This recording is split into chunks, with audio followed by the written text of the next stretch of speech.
Hi, good evening, everyone. Good evening, good evening. Thank you for joining us for day 2 of the Association of General Practitioners of Jamaica's virtual CME event. Theme, Non-Communicable Diseases, Essentials in Primary Care. This is day 2, March 12, 2025, and we thank you for joining us on Zoom, where we'll be looking at today's session theme, Cardiovascular and Diabetes Management. Our moderator for today is someone that you all know so well, and we are so grateful that she's able to guide us through this wonderful evening of talks that we have. I hand over to her now. Dr. Aldis Buckland, over to you, Doc. Thank you very much, Sam. Good evening, everyone. It's such a pleasure to be with you this evening. And as you're aware, you are at the Association of General Practitioners of Jamaica's webinar on non-communicable diseases, essentials in primary care. And today we're going to be looking at cardiovascular and diabetes management. We do have a lineup of very distinguished presenters. They are seasoned in clinical medicine and in community medicine, and bring a wealth of experience to share with you today on some pearls that you want to watch out for. At this time, our housekeeping rules would be, please do not write about CMEs. Do not request it. Once you register and you are here 75% of the time and you participate, you will get your CMEs. So please do not write requesting CMEs, all right? All right, let's go to the Lord in prayer. Dear Lord, we thank you for life. We thank you for health. And Father, we also thank you for illness. All of these teach us so many things. Father, we also thank you for relationships, for relationship with ourselves, with others, and also with you. Please help us to always show manners and respect to ourselves, to others, and to you.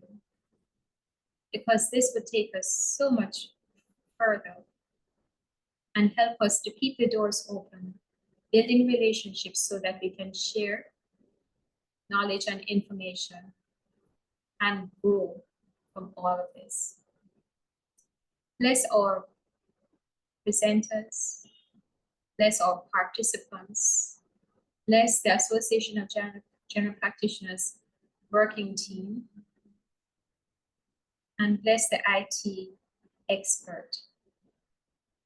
Be with us throughout this session and guide our thoughts, because Father, we want to be channels of blessing, and we want to do it in such a way that it brings light in the darkness that exists, so that people can feel happy to be alive.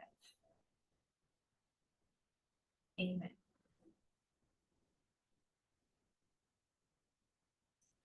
All right, so we know the Lord is present with us, and at this time I'm asking our president of the Association of General Practitioners of Jamaica, Dr. Donald Gordon, to come and bring greetings.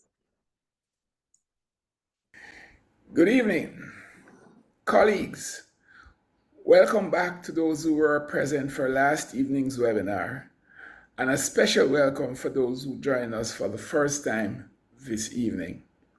Welcome to presenters, Prof. Marvin Reed, Prof. Al Bailey, and Dr. Victor Elliott, three most eminent and knowledgeable speakers, who moderator Dr. Aldit Buckland will tell you more about. Welcome, Aldit. Once more, on behalf of the Association of General Practitioners of Jamaica, it's my pleasure to welcome you to AGPJ's CME webinar titled Non-Communicable Diseases, Essentials in Primary Care. I'm Dr. Gordon, President of the Association of General Practitioners of Jamaica. This evening's speakers will focus on 1, hypertension, Management by Prof. Marvin, Guidelines, Challenges, and Solution.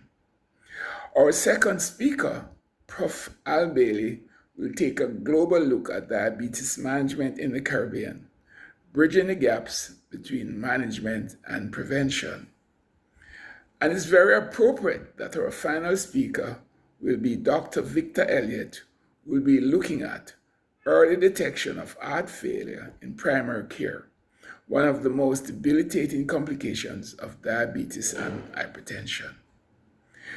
Being primary care physician, these talks are indispensable in bridging the gaps in our knowledge for the care of our patients who are experiencing the complications and the ravages of hypertension and diabetes. So, colleagues, sit back and enjoy the contents of the evening's presentation, and I will hand you over to our moderator for this evening webinar, Dr. Aldit Buckland. And once more, thank you very much for making it AGPJ. Thank you very much. Thank you very much, Dr. Gordon. Yes, so we're ready to have the first batter in. Professor Marvin Reed, step up. Now, who is Professor Marvin Reed? Professor Marvin Reed is a wonderful person, and he has served in various roles as Deputy Dean, Graduate Studies and Research. He's a past director of the Tropical Metabolism and Research Unit, Caribbean Institute of Health Research, an associate lecturer in the Department of Community Health and Psychiatry at the UWI Bona. His research interest spans from the gamut of community medicine, clinical trials, and human metabolism. He has co-authored over 140 peer-reviewed articles and has received the Mona Campus's Principals and UWI Vance Chancellor's Award for Research Excellence, as well as other international awards for research publications. Prof. Reed practices as a family physician in a group practice and is a member of the Family Medicine Specialty Board at the UWI, which advises on postgraduate family medicine training. He's a member of several national, regional, and international professional bodies, such as WONCA, which is the World Organization of Family Doctors, Medical Association of Jamaica, American Psychological Society, as well as a member of the Research Advisory Committee of the Caribbean Public Health Agency, CARPHO. He's a past president of WONCA North America, the president of the Caribbean College of Family Physicians Regional, and president-elect of the Medical Association of Jamaica. Please help me to welcome Professor Marvin Reed as he speaks about hypertension management in primary care. Professor Reed, please come. Thanks so much, Aldi. Thanks, colleagues. I'm happy to be here to have a conversation with the group about one of my favorite topics, the actual subject of my PhD thesis, actually, which is hypertension. So whenever I'm asked to talk about hypertension, I find it hard to say no. And Donald knows that's my weakness, so that's why he keeps asking. But anyways, it's so happy to be here to share with you a few thoughts. So in brief, what we're going to be looking at is the whole concept of hypertension as a chronic disease. I'm going to speak briefly about some of the screening and diagnostic issues that we do in primary care. I'm going to introduce, some of you may or may not have been aware about how to use some of the risk tools that are available to us in this particular region. And I'm going to be speaking broadly, not in too much details, about some of the interventions that we can use to manage high blood pressure. So the truth is, the first slide, and perhaps the only slide that I really need to have a discussion on, especially if it is that you operate within the sphere of a primary care physician, if you're family medicine trained or you're just delivering primary care services. So as a primary care physician or healthcare provider, one of the things that we often encounter in our practice practice is chronic diseases. And we recognize that the efficient or to get good outcomes in terms of our management of individuals' chronic care requires a village. It requires an ecosystem. Some years ago, Wagner proposed this chronic care model, which has really been adopted by many health systems and the World Health Organization included, which really says that if it is that you want to get good care, good outcomes, you need to have a kind of a three-tiered approach system, where you have the health systems, which are the healthcare organizations, you have the community and all the resources and the policies that exist. But at the individual level, you need to ensure that the individual or the family or the person who has this chronic disease that you're managing has an appropriate amount of self-management support. And the way you do this is really to try to ensure that you get an informed, activated patients, individuals who really know and appreciate what it is that their biomedical issues, their psychosocial issues. And then more importantly, where we come in, we also have to be prepared to engage with our patients. So in this case, I said prepared, proactive practice team. More recently, this chronic care model has been refined somewhat because it has been criticized as being a bit too disease focused.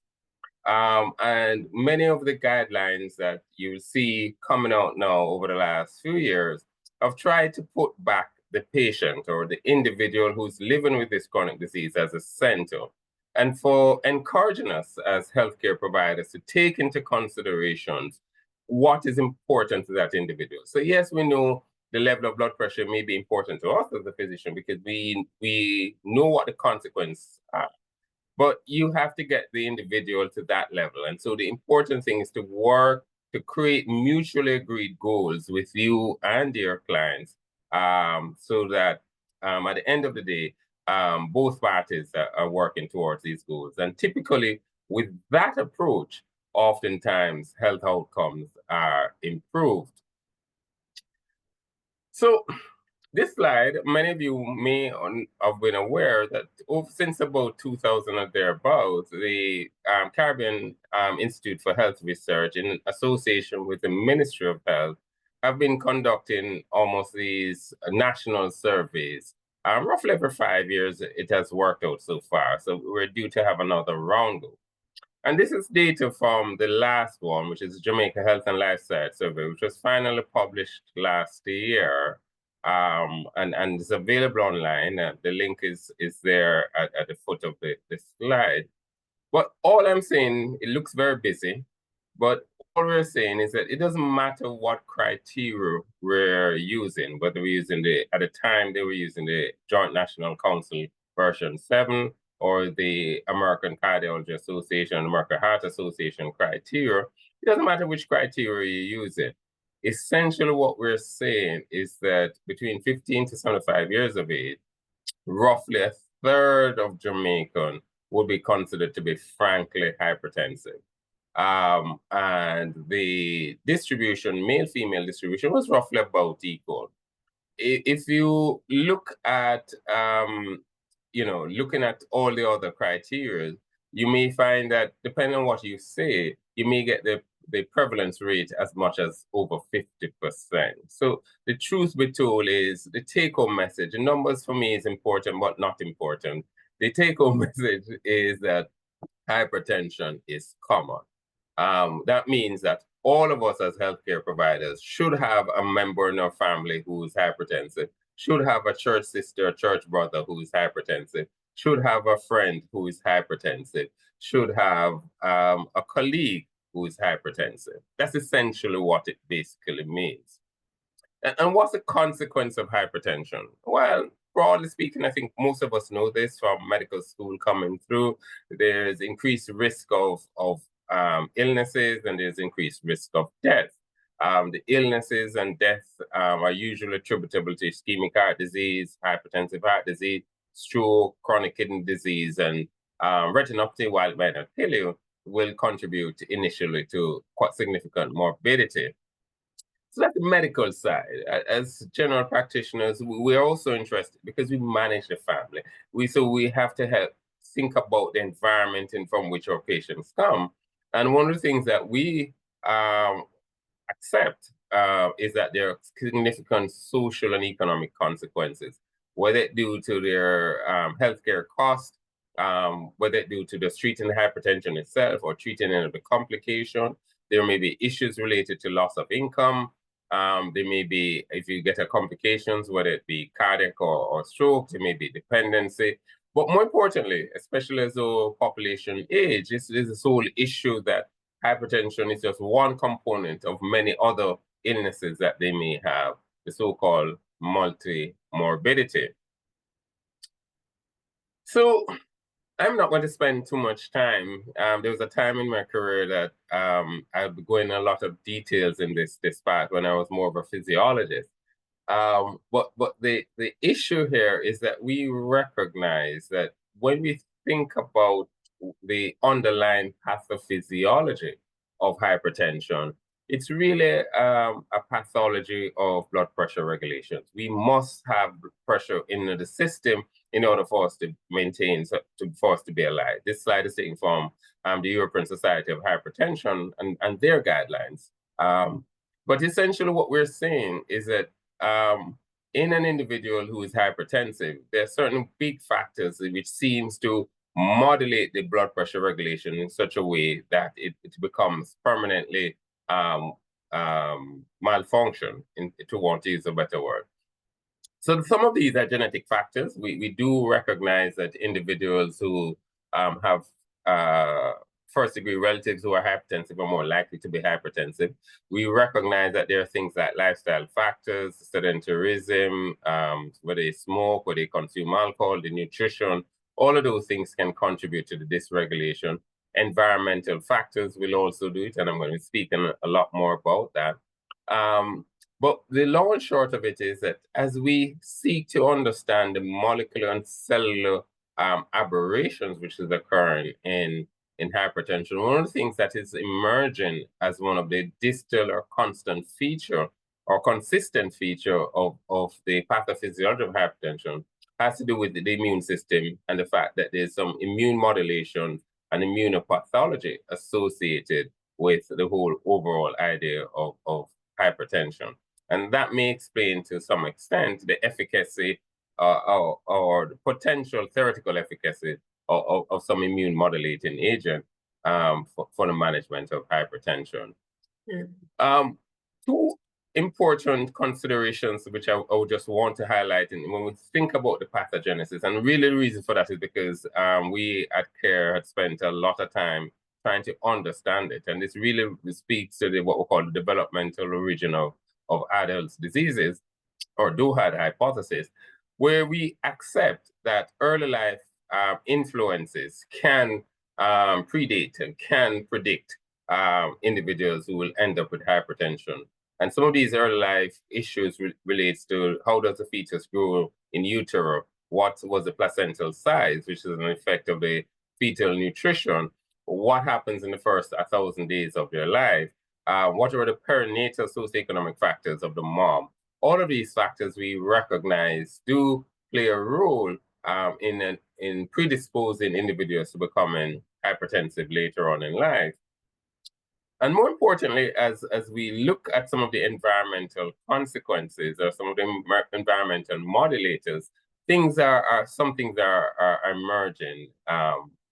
Pollution, commuting stress, the crime environment, and the built environment. Some of these social determinants we think are also influencing the high levels of hypertension that we're seeing in the Western world. So this is a little busy, but as I said, there are many different guidelines in terms of what it is, but the effective definition of hypertension is really the level of blood pressure at which the risk of the disease far exceeds the risk of any intervention you want. And the cut point at which that happens has over the years been coming down. most of the data seem to suggest that that threshold, and most of us use the 140 systolic and the 90 diastolic as that threshold, at which when we treat, we think that the risk associated with the intervention is much less than the risk of the disease itself.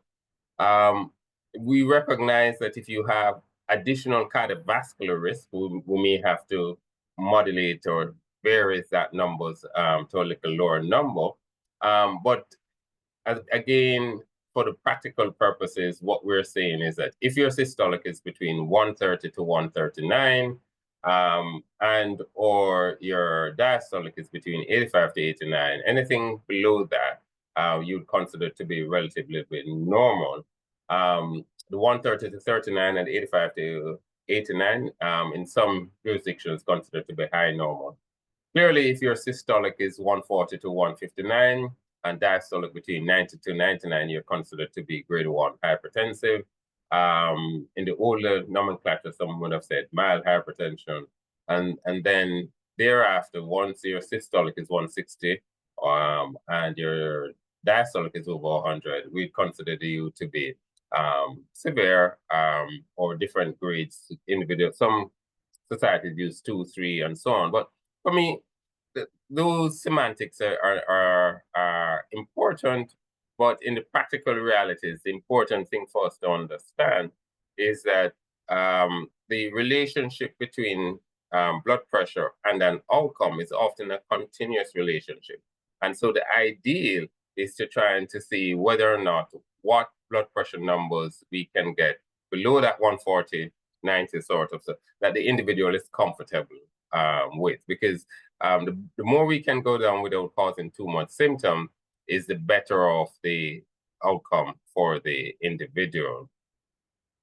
So having said that, the whole concept of blood pressure, we need to be able to can measure it. And so internationally, we have come up with a set of criteria that we actually use to measure it. We'll measure it oftentimes in our office. It should be measured with the person seated after resting for at least 10 minutes or so, with their hands on desk, the blood pressure cuff at the level of the heart, no talking, and so on. There's this whole concept we know about white coat hypertension, where the patient comes in and their blood pressure tends to shoot just because they're being attended to by healthcare professionals. And so there's some debate as to whether or not the blood pressure should be done in attended, meaning that the person is there, or unattended, where you actually set it up, leave them in a quiet room, and then come back and look at the numbers. Again, it depends on what your capacity is at your particular location.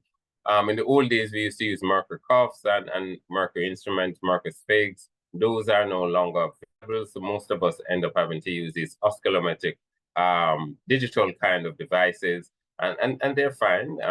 That's what we now have to use. Ideally, you should measure blood pressure on both arms, but typically what we do is then take the one that has the highest number to be the one to use. So these are just some of the standardized criteria that we should be using whenever it is that we are actually measuring our blood pressure. There's some considerations as well as to whether or not the usefulness of blood pressure measurements that is done in the home scenario, because now many persons have the ability to purchase these blood pressure monitors. Some of them have the ability to store these information, store these blood pressure numbers, and allow them to share with you either through the internet or through Bluetooth.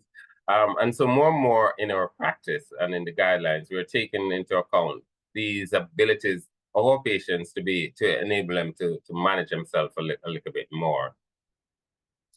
So the important thing is that about 4 years ago, Dr. Green and myself, or probably 3 years ago, Dr. Green and myself had introduced a group to the then developed the Ministry of Health screening guidelines.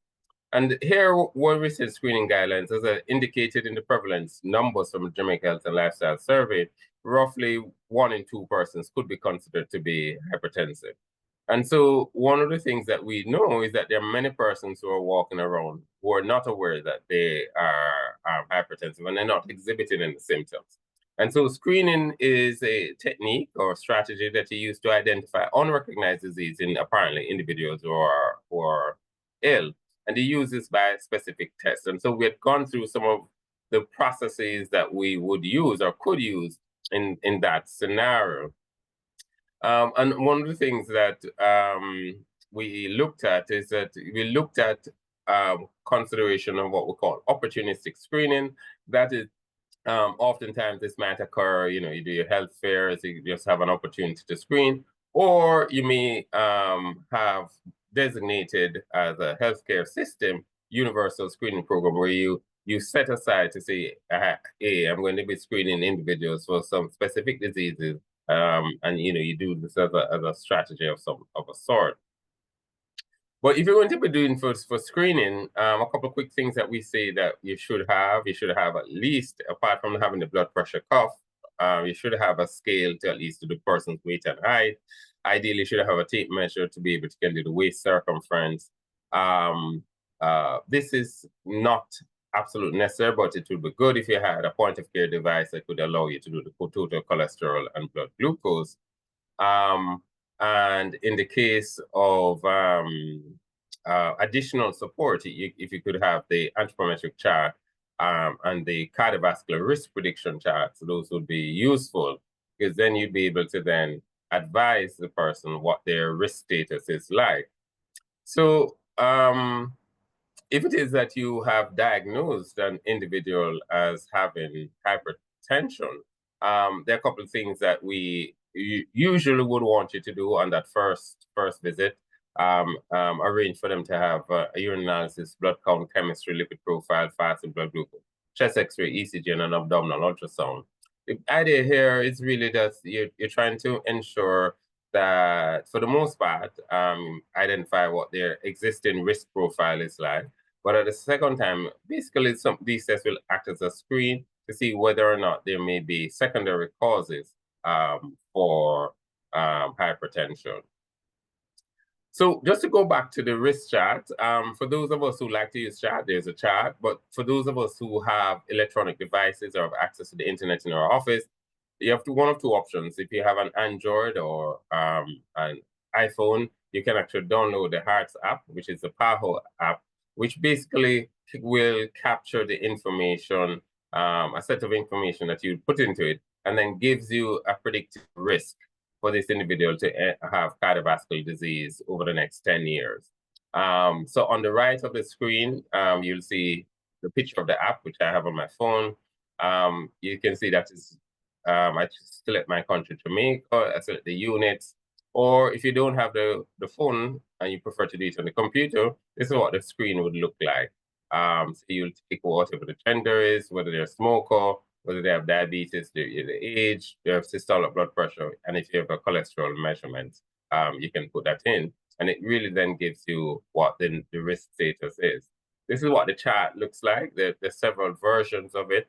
There's one in which you don't have a lab measurement. So this is a non-laboratory chart. The red says that you're in relatively high risk, and the green is really says that you're basically average. You know, so you're not too bad off. So this uses the color code system. So what you do is that you'll find whether or not it's male or female. That's what column to use. Find out whether they're smokers or non-smokers. That is the additional sub-column. You look to the extreme right and you find their blood pressure category. And you look to the extreme left and you find the age, and the chart, wherever that intersects, that's really tells you what the probability of them having a cardiovascular adverse event in 10 years' time. So again, if you prefer the chart, that's fine. If you prefer the app or using the internet, that's really fine. So that's really what those charts are about. All right, and then you have one that has you to allow you to adjust for if they're diabetic and if you have their cholesterol measurements. And so one of the things that we need to think about as physicians is how do we incorporate screening in our workflow? Many of us will participate in community-based screening of some sort, either through a church or through a service organization. Oftentimes, our patients will visit us for driver's license, medical, health maintenance, base employment, medical insurance, medical. Those sorts of opportunities will present themselves for us to be able to at least measure their blood pressure and assess their cardiovascular risk status and then make an appropriate intervention. And of course, we will have patients who will visit us for healthcare. So what are some of the interventions that are available to us in individuals who we have diagnosed as having hypertension? Well, we have, as physicians, the ability to counsel. So this is really about lifestyle issues are diet, exercise, alcohol, and tobacco uses. Many of us, Aldith here, likes to talk to us about motivational interviewing, how you engage or clients in trying to motivate them to achieve their goals. And if it is that we're suspicious that they may need some additional help, it's outside of our skill set, we can then do referrals either to our internist or social worker, physiotherapist, or dietitian, provide additional help in either lifestyle or some complication that we've seen. And of course, we have pharmacological treatment as an option.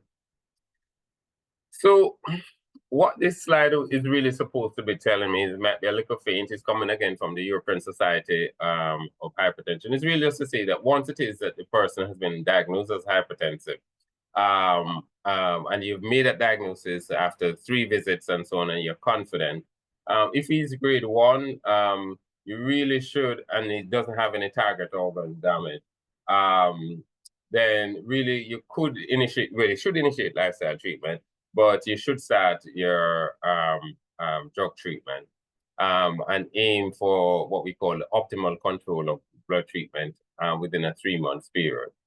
Clearly, if they're symptomatic, then you will have to think about the kind of drugs that you want to be able to use along with their lifestyle intervention, which is pretty standard. And this slide was really just to illustrate what would be considered to be the good target numbers for most persons who have hypertension.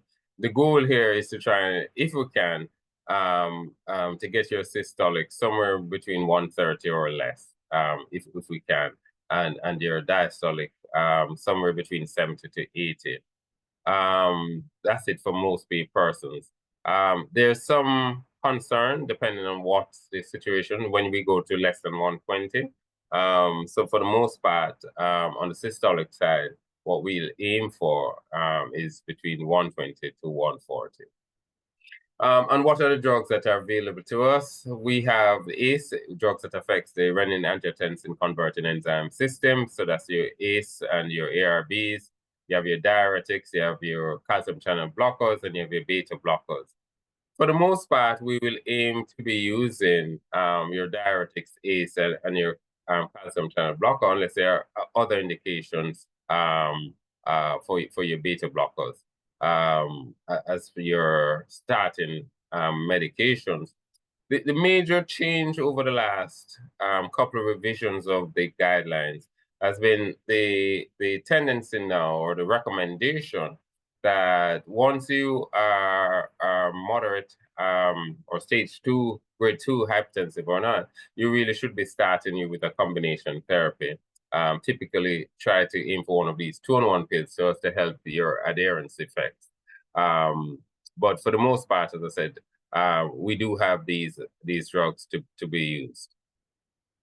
Clearly, we will refer if we think that a person may have secondary hypertension, or if they have resistant hypertension, essentially where it means that the blood pressure still remains high. When we have them, we're certain of their compliance and they're taking 3 or more antihypertensive, they have significant target organ damage, or they have features of a hypertensive emergency, then these individuals should be referred promptly to the next healthcare center. So we now move to some of the things that I like to talk about in primary care, which is really how do we assist our patients in some of the lifestyle issues that they may have as part of their the pathogenesis of their own hypertension. And there are lots of resources that are available to us at the World and in the Ministry of Health website. They have these food-based dietary guidelines for Jamaica, which we have developed. And really what it says is that you're trying to eat a variety of food from all the food groups reduce, importantly, your intake of sugar, foods and drinks, fats and oil, and salts and processed food, and to try to make physical activity part of our daily routine. So this is really the 8-step goals that we try to share with our patients.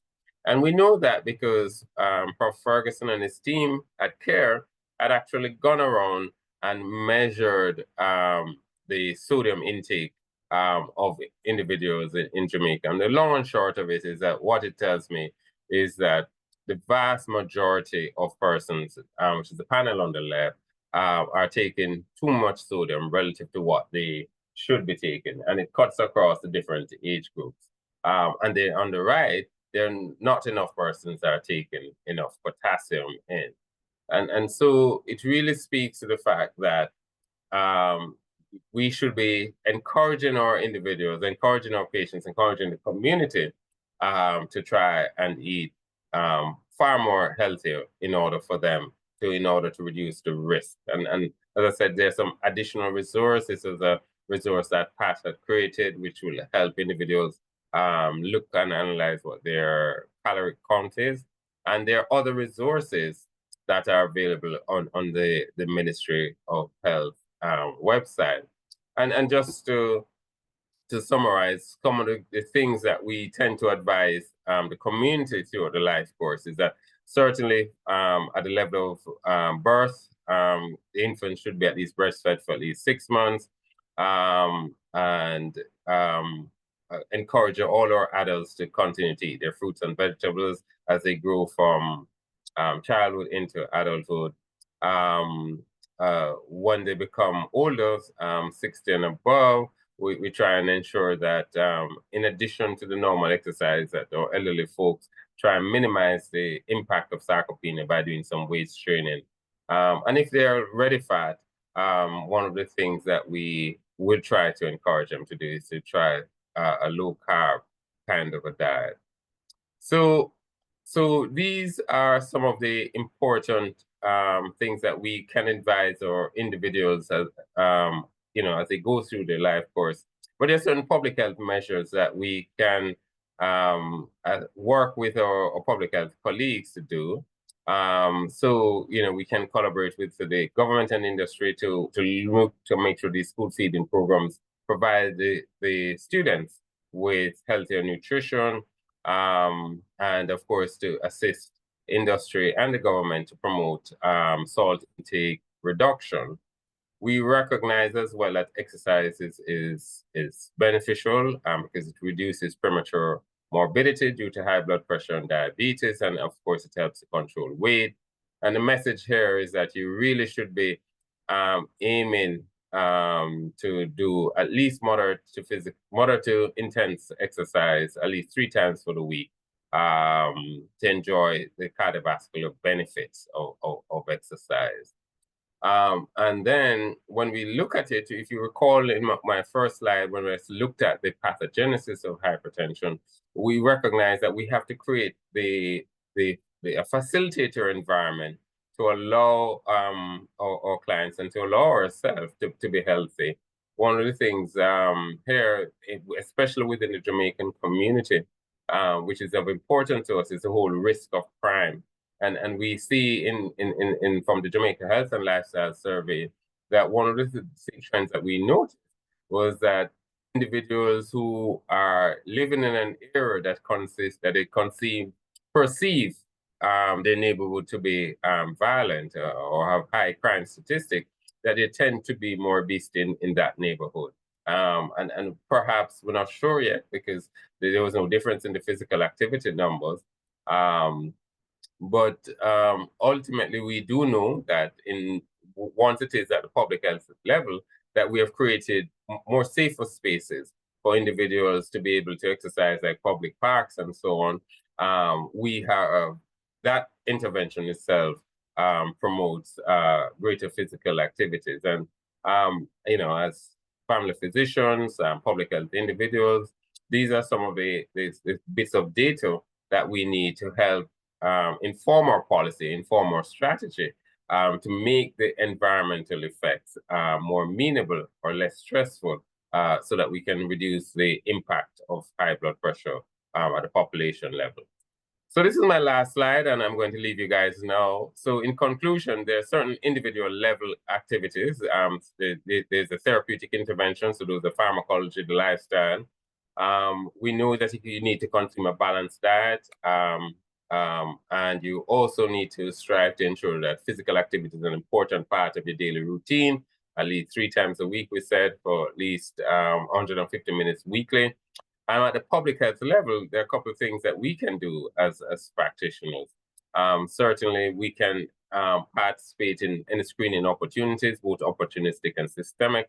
But more importantly, we need to continue to promote our role as advocates for health. And advocacy occurs at different levels, both with the government policymaker as well as within our communities or churches or service clubs. We need to continue to do research. Some of those research that you saw we presented were actually done by GPs. Professor Colette Cunningham did a lot of the work on crime and neighborhood violence and public parks. And we also need to be not shy to communicate. When we're asked to speak to the media, when we're asked to write articles, we need a lot more writers writing articles. These are important interventions that we can do at the public health level, public health components, to try and reduce the risk or the burden or the bad outcomes associated with hypertension. So with that, I will close and thank you all for listening.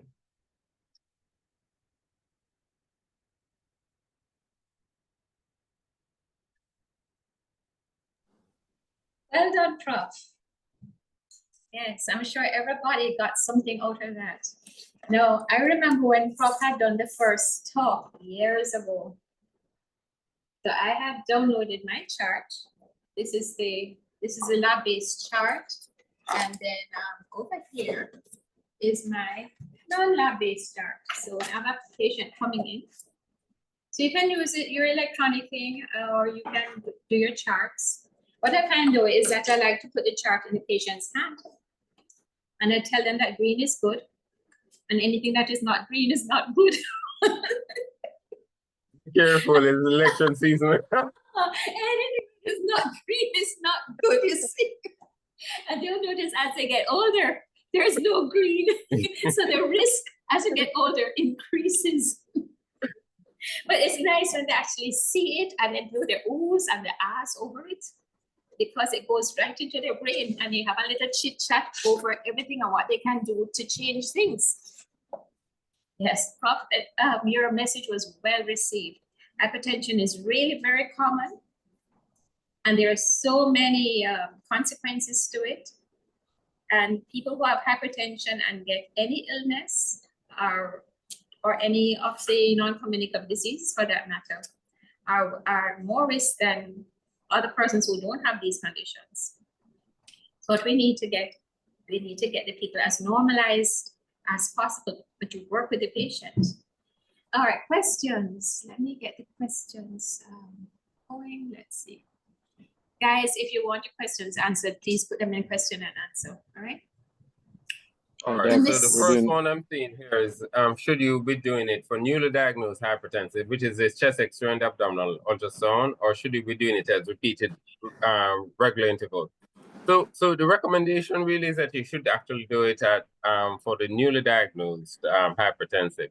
Whether you repeat it or not is really dependent upon their life course, what happens, and why is it that you think you want to do it. The idea of doing it at the beginning is so that you can risk stratify them. So you say, okay, do they have evidence of a big heart, left ventricular hypertrophy? You know, can you do that with the ECG as well? Do they have anything that would suggest that you want to do further workup for secondary hypertension? So that's really why we do it at that juncture. Subsequent to that is really based on your clinical acumen, whatever it is that you think is ongoing in their life, that you think that these investigations may be supportive. All right, so that's really my answer to that particular question. All right, so the question is the goal for all patients, let's say, I thought the target was age-related, where persons less than 60, the target was that, and person without DM, the target is less than 150. All right, so the short answer is that the goal is to get them as low as they possibly can without them becoming symptomatic. All right. So yes, the more and more data are suggesting that people between 60 to 80 can actually get to less than 140/90 safely without having too much side effects related to the medications. And if you can get them there, then it's better. As I said, what we're finding is that there's more of a continuous relationship between outcome and your blood pressure. So the higher the numbers, the higher the risk of an adverse outcome. So yes, whilst you can do that, and again, part of the thing is it's a negotiation. So if you remember my first slide, as GPs, we are used to bargaining. We're used to negotiating with our patients. So yes, you may say that, and you may show them the data to say, you may have this nice chart, you may tell them that your risk of you having an outcome is X. But for them, that's not important. They're not at that level yet. They have not at that level of acceptance yet. And so while we have the theoretical construct, one of the things that especially what we're recognizing is that individual approach to their health is their responsibility. And they want to exercise that responsibility. And I think part of the blowback we are having from the COVID and so on is that individuals feel that their rights are being trampled on. So it's important to listen to them. So you can share the evidence, you can share the data that, hey, I want to take you down to 140/90 or less, because that's what the data says is best for you based on all your circumstances. But at the end of the day, they also have to agree that that's what they want. They may say, okay, doc, when I'm coming down to below 140 and so on, these medicines are making me feel like that, and I don't want it. Again, as I said, it's a negotiated strategy. All right. So that's my answer to that. Okay, the question is, can I comment on the Global Heart's Hypertension Program? Well, that's essentially what we did. So part of that program is to identify some of the risk factor, cardiovascular risk. And so if you use the app, what they do is that they allow you to calculate what that risk level is. The app is supposed to have a country-specific guideline, clinical pathway that you do with the result. Unfortunately, Jamaica hasn't submitted their clinical pathway guideline yet. And so they have in their setup a generic pathway. The truth be told is that what the overall understanding that we have is that once we think this individual is hypertensive and has additional cardiovascular risk, we will treat them to within these particular goals that I've shared with you. Some hypertension have quit in smoking. What are the avenues to get help? Oh dear, Alice, that's yours. Yeah. Sure, you can share with them about the smoking. All right. But there's avenues for help in terms of smoking cessation. Any person that non-compliant because they say promote ED, erectile dysfunction, can you provide some feedback? Yes. Most Caribbean men are of the view, whether it's a myth or otherwise, that antihypertensive medication is going to cause their manhood to fail, so they're going to get erectile dysfunction. The risk of erectile dysfunction is actually not as great as people would make it out to be. Sufficing to say, my approach to my patients usually is that I said, okay, if you think you'll get erectile dysfunction, I will switch your medication to one that doesn't cause that, or is unlikely to cause that. And again, it's really just a matter of negotiating or discussion. I try not to frighten them because, as they know, once they get over the fear, then they're going to go back to square one. So it's just a matter of negotiating with them and getting to some common understanding that, yes, we can find a medication. There are many medications that are available now that won't affect your manhood. It's more likely that erectile dysfunction is a manifestation of a cardiovascular bad outcome, and that you're already experiencing it, that cardiovascular outcome, which is why you're having the ED. Suggests that you have a small vessel disease as we speak. So that's really a approach to that. think I'll do one more so that, and then allow Albertson to go. Should white coat hypertension be treated? The short answer is that yes. What we normally do is that if you suspect the person has white coat hypertension, just allow them to do home blood pressure monitoring and share those numbers with you. And then based on what those numbers are, oftentimes you may find that their blood pressure numbers are still high. Or better yet, if they're not good enough or they don't think that they're competent enough to do you can send them to a cardiology colleague to do ambulatory blood pressure monitoring. And then based on the numbers for that, we do have some thresholds for the ambulatory and home monitor, just slightly lower than the threshold office-based monitoring of 140/90. Most people use like about 135, 85, thereabout. But the long and short is that we do have diagnostic criteria to take into account those variations, and then you can treat accordingly. Recommendation for who have regular episodes of hypertension, they need to be evaluated. So send them off to the internist, let them try and work through that, because clearly they're having a problem with either the autonomic nervous system regulation, and they need to be able to figure out why that is. All right, so those are my 2 cents, Aldith, and I'll hand over now to Bailey. Right, and before I do that, I just want to mention, make sure you drink your water, everybody, and your patients, they must be well hydrated, because the system functions well when it's well hydrated. And because it's hot, you may be sweating a lot, so it's not just water. You may want to maybe drink some soup for the day. You need to get some salts in for the day, because if you just drink water, you're going to dilute your salts and you're going to get cloudy brain, foggy brain. And then when you drink your salty water or your soup, I'm not advocating for high salt, but I'm just letting you need salt. You need some salt. It's like we're like a battery. If you don't have salts in your system, you have no current. Isn't that right? No current, we need some salt. But it's how much? And the salt you're going to use is iodized salt. Be careful. Everybody like to talk about the pink salt and the sea salt. If you do that, you watch your neck. It's going to get bigger with the thyroid gland getting bigger. But for smokers, they need to be well hydrated. I find that when people are well hydrated, the urge to smoke goes right down. And you can ask something I tell my patients. I ask them who is arresting who. Is either the cigarette has them under arrest, or they can arrest the cigarette. Right? So they have power in their hands. Who is arresting who? Because if the cigarette puts them under arrest and they have the hypertension and the diabetes and the heart attack and the stroke and whatever, they're well under arrest, because it may put them under permanent arrest or arrest certain part of their body. This can't work and that can't work. A lot of the dysfunctions and disabilities that could be avoided if they had put it under arrest. But it's a journey. We want to go a journey, and the journey for smoking cessation is really having a healthy lifestyle. So just walk with them. Just talk to them as someone who is really interested. Start where what they value. You must find out what it is that they value.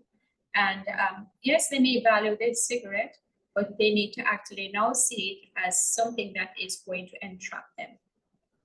It is entrapping them, and every moment without it, their body is cleansing itself, is detoxing itself, and it's healing, and they feel better. And what you do is also give them some like nicotine gum or nicotine lozenge or the nicotine patch. We can always talk about that another time. But just very important, healthy lifestyle is a good way to go. Who is arresting who? Very important, just make sure that you listen to what Prof. Marvin said about everything. I hope you did screenshots. I did screenshots. Hope you did your screenshots. And thank you so much for the questions that you asked. At this time, I'd like to bring in Dr. Ishta Govia. She's from the Emerging Health Systems, and she has something special to tell us in the next 10 minutes. So Dr. Govia. Welcome to the Brain Health Navigator training program designed for healthcare professionals looking to enhance cognitive care improve patient outcomes, and build a structured, billable dementia care pathway in their practice. As a GP, your time is stretched thin. Your patient list is growing, and more of them are aging. You see the signs: memory lapses, confusion, concerns from family members. But with limited time, what do you do next? More aging patients, more complex cases, less time. Every day, you see midlife and older patients with multiple chronic conditions. They're coming in more often. They're at risk for hospitalizations, and some are experiencing subtle but important changes in their thinking and memory. Are you identifying patients at risk for cognitive decline early enough? Maybe you've used the clock drawing test, the MOCA, or MMSE to screen for cognitive impairment. But then what? Do you have a system for tracking risk, a structured approach to follow-ups, a billable model to sustain these efforts? Screening without structured care leads to missed opportunities. The Brain Health Navigator training program is designed to bridge this gap.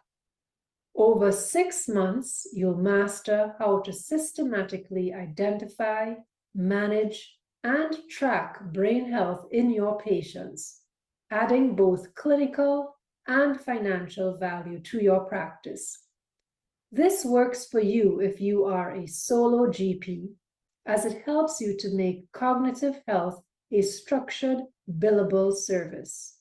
It works for multi-physician practices to allow them to improve continuity and coordination for cognitive patients. It works for expansion-minded GPs to help them differentiate their practice as a dementia prevention and management hub.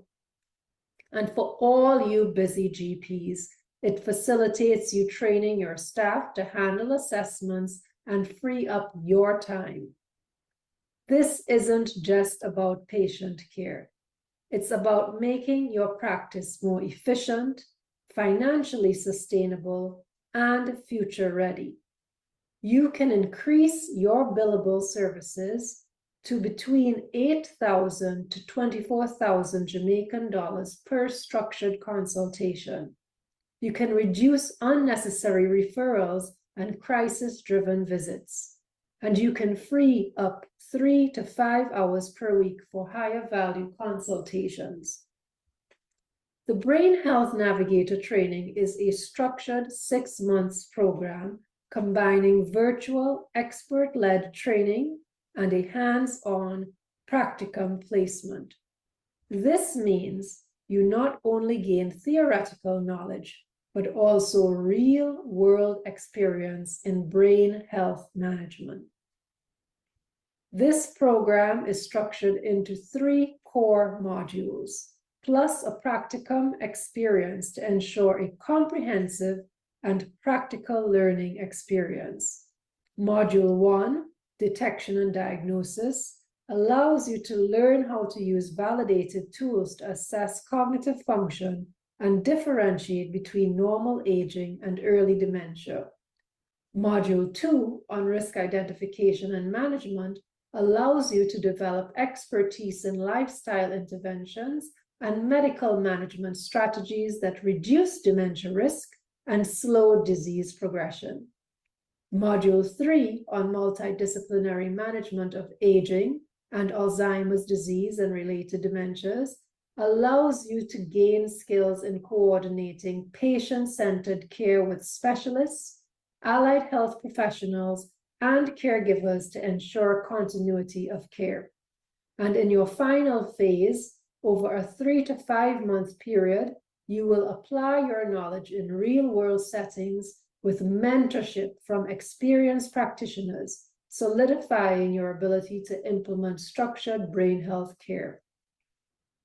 The Brain Health Training Program is designed for a range of professionals looking to specialize in brain health and dementia care.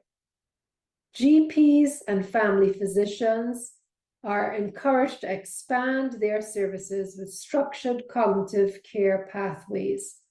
Healthcare teams are encouraged to train a designated team member to take the lead on dementia screening and risk reduction.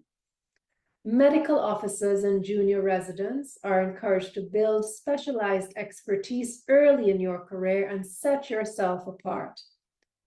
Clinic administrators and policymakers can improve patient flow, reduce hospital admissions, and enhance service delivery in their facility. Do you want to integrate structured brain health services into your clinic? The first 5 practicum sites to join receive exclusive mentorship, priority placement of Brain Health Navigator trainees, and potential research collaboration. Become a pioneer in structured cognitive care. The first cohort launches this April. Whether you're enrolling, sponsoring a team member, or want to host a practicum trainee, let's talk. Visit the website and click on the QR code to sign up for the waitlist and secure your spot today. We look forward to working with you.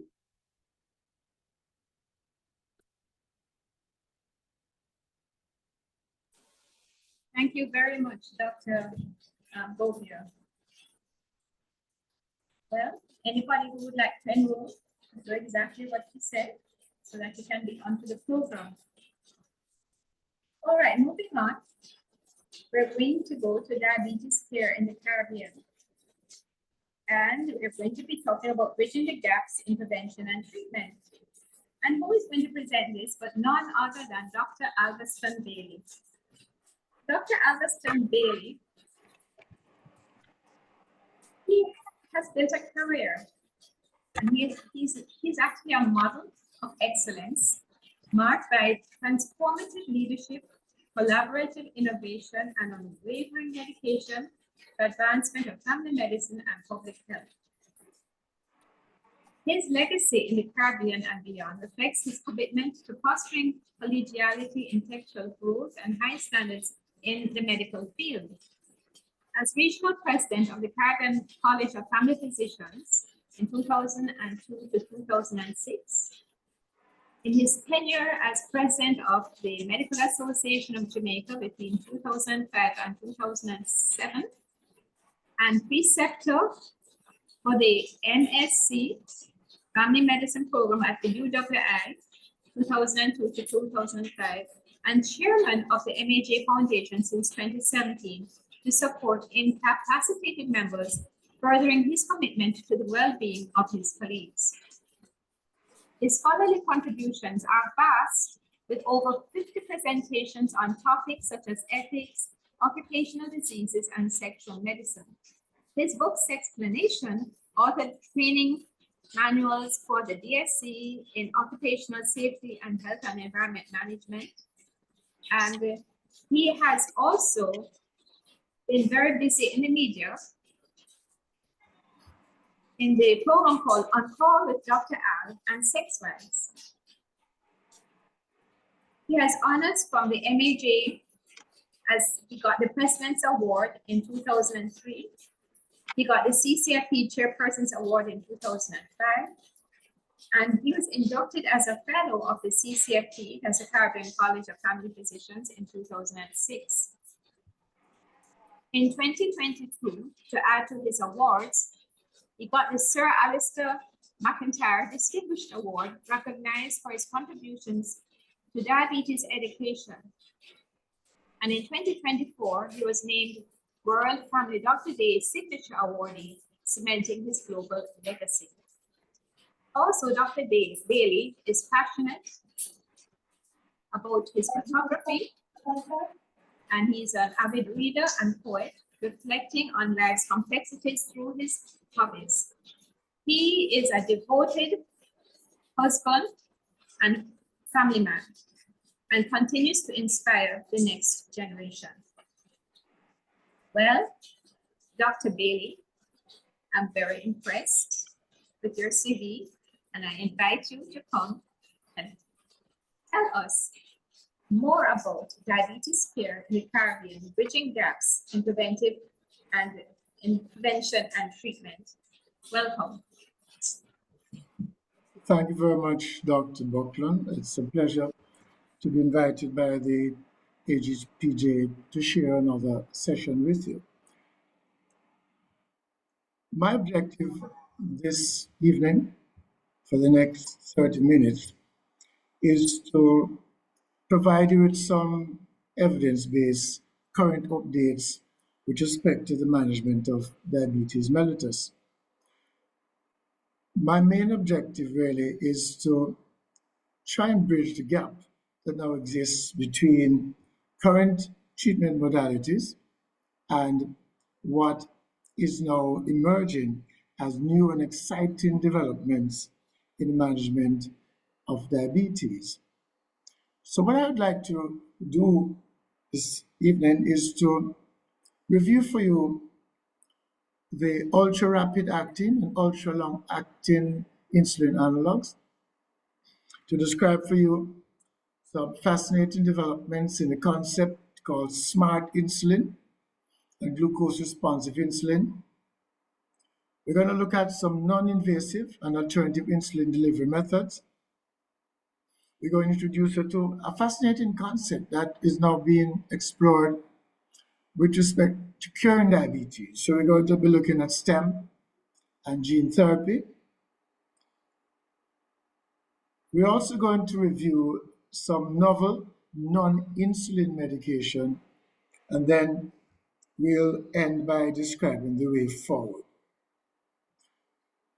As Dr. Buckland said, we tend to be busy with screenshots. I'd like you to take a screenshot of this slide, because the essence of my discussion was obtained from this paper that's very recent, published in January this year, which captures the new thinking with respect to the management of diabetes. And I'd love for you to take a screenshot and download the document. It's a fairly long document, but it's comprehensive and self-explanatory.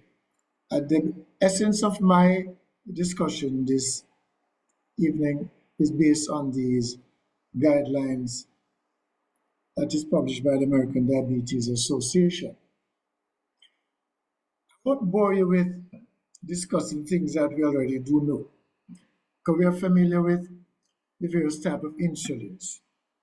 But and you're also familiar with the duration of action, i.e. inhaled insulin, that's really new, acts within 2 to 3 hours. Then we have rapid acting, 3 to 4, long acting, 12 to rather short acting, 6 to 8, intermediate acting, 10 to 16, and long acting, 12 to 24. So let me just remind you of some of the insulin options that we have, and I deliberately try to get the brand name so that it can enhance your familiarity. So we have insulin Lispro, and the brand name is Humalog, which we're familiar with, and there's a new one called Lyumjev. And then we have insulin Aspart, that we're familiar with, Novolog, and there's a new one called Fiasp, which we'll discuss shortly. And there are other names which are not in Jamaica. And then we are going to talk about inhaled insulin, fascinating new development, and the brand name is Afrezza. Of course, you're familiar with regular insulin. Humulin R is well known to all of us. Intermediate acting insulin, neutral protamine Hagadorn, Humulin N, well known, and Novolin N, and others which are used overseas. And then we have the long-acting insulin, and the one that is quite familiar to us is Lantus and Levemir, and I'm going to introduce you to a new kid on the block, or newish, Degludec. Then we have the rapid-acting insulins, Humalog, which is insulin lispro, Novolog, insulin aspart, and some others, insulin glulicine, and fast-acting aspart. We're also quite familiar with the mixed combination. The one that most of us are familiar with is Humulin 70-30, which is 70% NPH and 30% regular. And we also have Humalog mix and Novomix and Mixtard. Combination therapy, now this is fairly new, is to combine insulin glargine with a new kid on block, which is lixisenatide, and insulin deglutide with liraglutide. But I want us to focus now, and I'm going to provide you with some compelling evidence which would inform your treatment approach to management of diabetes. Let's look at the next generation insulin therapy. Now, the need for innovation in insulin therapy, despite progress in diabetes management, persists. And conventional insulin therapy, while effective, has limitations, which we're all familiar with, such as hypoglycemia, complex dosing regimen, and most importantly, patient adherence barriers. We are all quite familiar with the old concept of needle phobia. The advent of next generation therapies, therefore, aim to address these concerns by some novel innovations in pharmacokinetics, which is the absorption, distribution, metabolism, and excretion of the drugs. Some interesting new developments in delivery mechanism, and what we have become quite familiar with since 2023, the role of AI in insulin management systems, and I'm sure that will pique the interest of a lot of colleagues. What role, if any, can AI play in insulin management systems? We're going to talk about that. So let us take a look now at ultra-rapid acting insulin analogs. These are formulations designed to enhance postprandial glycemic control by achieving a faster onset and peak action compared to conventional rapid-acting insulin. These insulins are beneficial for persons with diabetes who require flexibility in mealtime insulin administration. So let me introduce you now to a new kid on the block. It's called Faster Aspart, and its acronym is FIASP. This formulation combines insulin aspart with niacinamide and L-arginine to accelerate absorption. All the slides are presented will be associated with appropriate evidence. If you are motivated, you can take screenshots as you see fit, so you can look up the paper yourself. Clinical studies have demonstrated that faster aspart achieves a quick onset of action and reduces postprandial glucose excursion more effectively than standard aspart. There's another kid on the block, and you'll see that when you download the guidelines. It's called Insulin Lispro AABC, and it is sold as Lyomjev. So Insulin Lispro ABC incorporates insulin lispro along with specific excipients to enhance its absorption rate. It begins to act faster than conventional insulin, lispro, and provide improved postprandial glucose control. So we're now trying to bridge the gap between what existed to where we'd like to be. The benefit of this is that ultra-rapid acting insulin start to work more quickly after injection, allowing for administration closer to mealtimes.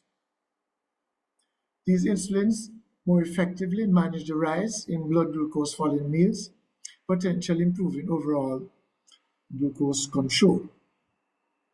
While ultra-rapid acting insulins offer specific pharmacokinetic advantages, their efficacy in lowering HbA1c and the safety profile regarding hyperglycemia are comparable to conventional rapid-acting insulin.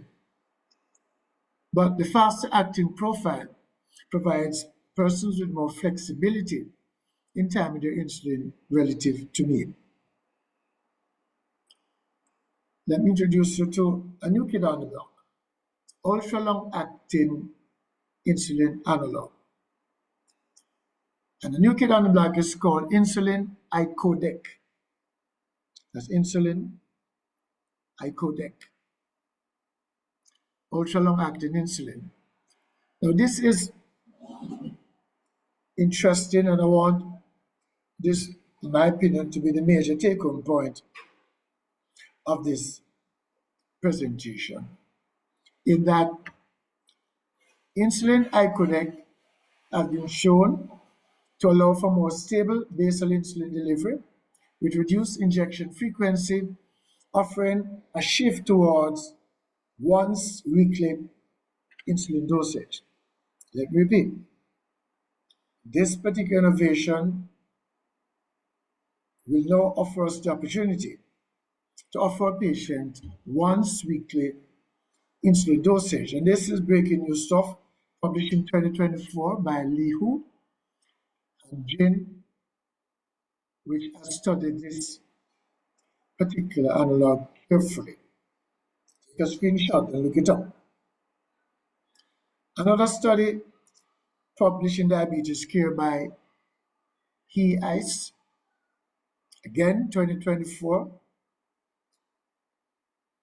confirmed that once weekly insulin icodec was not inferior to daily basal degludec in maintaining glycemic control with improved patient adherence and fewer hypoglycemic events. 2024 stuff. Fascinating.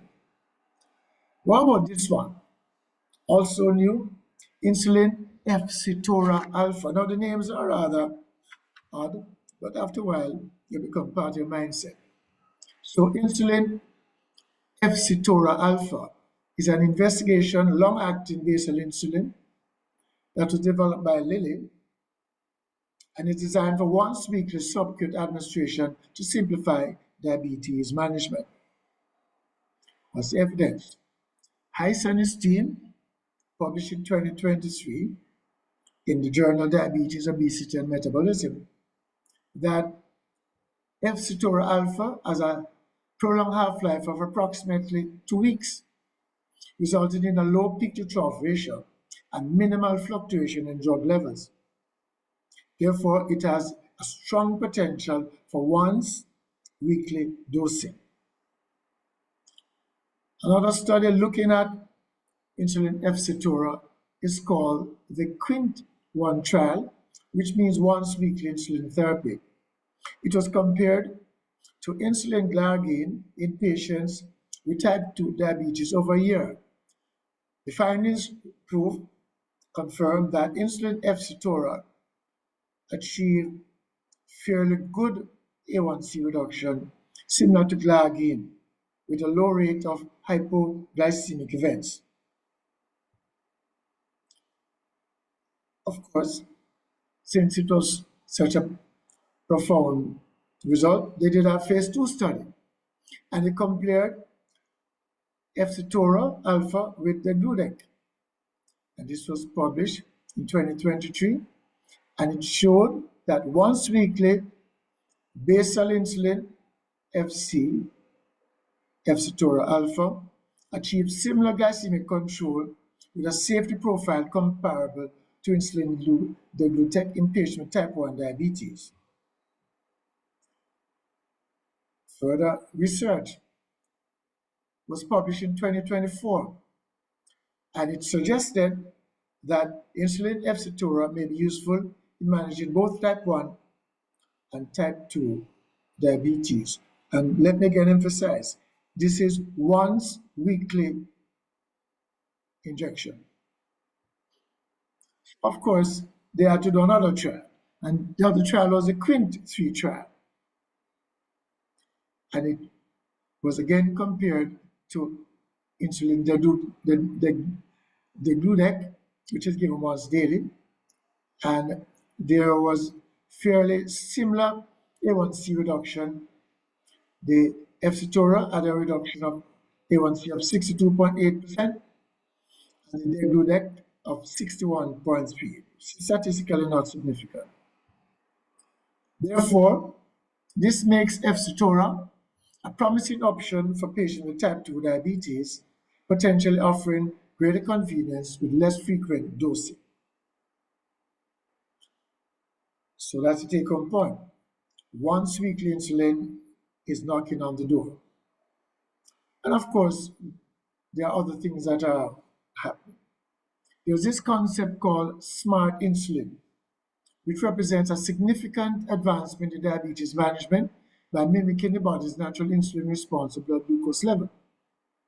These insulins are designed to activate or deactivate based on glucose concentrations to reduce blood sugar control and the risk of hypoglycemia. Smart insulins, therefore, are engineered to interact with glucose molecules, altering their conformation to modulate insulin activity. This responsiveness allows for precise regulation of blood sugar levels, closely resembling the physiological insulin response. Researchers have developed microneedle array patches loaded with glucose-sensitive vesicles that release insulin in response to elevated sugar levels. And this is a fascinating example of it. The patch is worn, and the vesicles are in these spikes that you attach to the skin. Now, there's a novel new one called NN215, developed by Novo Nordisk. This uses also a unique mechanism that responds to blood glucose level. It has an insulin molecule linked to a glucose binding macrocycle and a glucoside mimicking glucose. At low concentration, the glucoside binds to the macrocycle, preventing the insulin from interacting with glucose receptors. And this is it. This is the glucoside, this is the insulin backbone, and that's glucose. And at low insulin, high blood sugar levels, the NC215 is an open state. If the blood sugar becomes low, it prevents the activation of the macrocycle. So as the glucose level rises, the macrocycle releases the glucoside and binds to free glucose, altering the NNC215 conformation to enhance its affinity for insulin receptors. And this is what it looks like. So the potential advantage is that this glucose-responsive NNC215 suggests it could offer improved glycemic control by adjusting insulin activity in response to blood sugar fluctuation, thereby reducing the risk of hyperglycemia and hypoglycemia. There's another one on the horizon, published in 79, some while ago, in which a glucose-controlled insulin system was bound to lectin. It demonstrated in the paper that the ability to release insulin in a glucose-dependent manner improved glycemic control.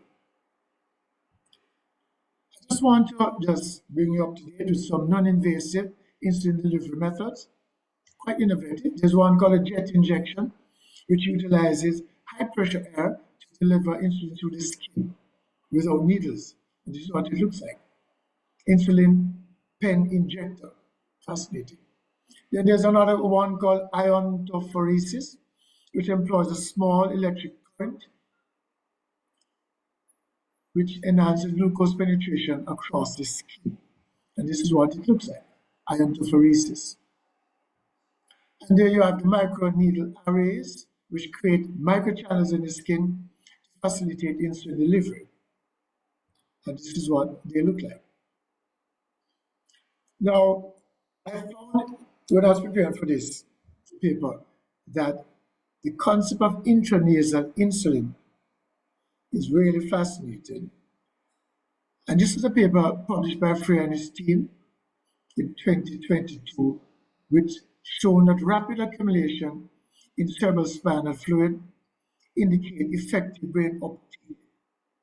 And of course, this needs to be further investigated. How about oral insulin? Well, in a paper published by Joshi and his team, they concluded that it's a definite option that we need to explore. And the researchers are looking at nanoparticle-based delivery system to protect insulin to facilitate its absorption. So oral insulin is knocking on the door. We're familiar with the concept of pancreatic transplantation. A paper published by Bertuzzi in the Frontiers in Endocrinology showed that some patients achieve insulin independence post-transplant challenges.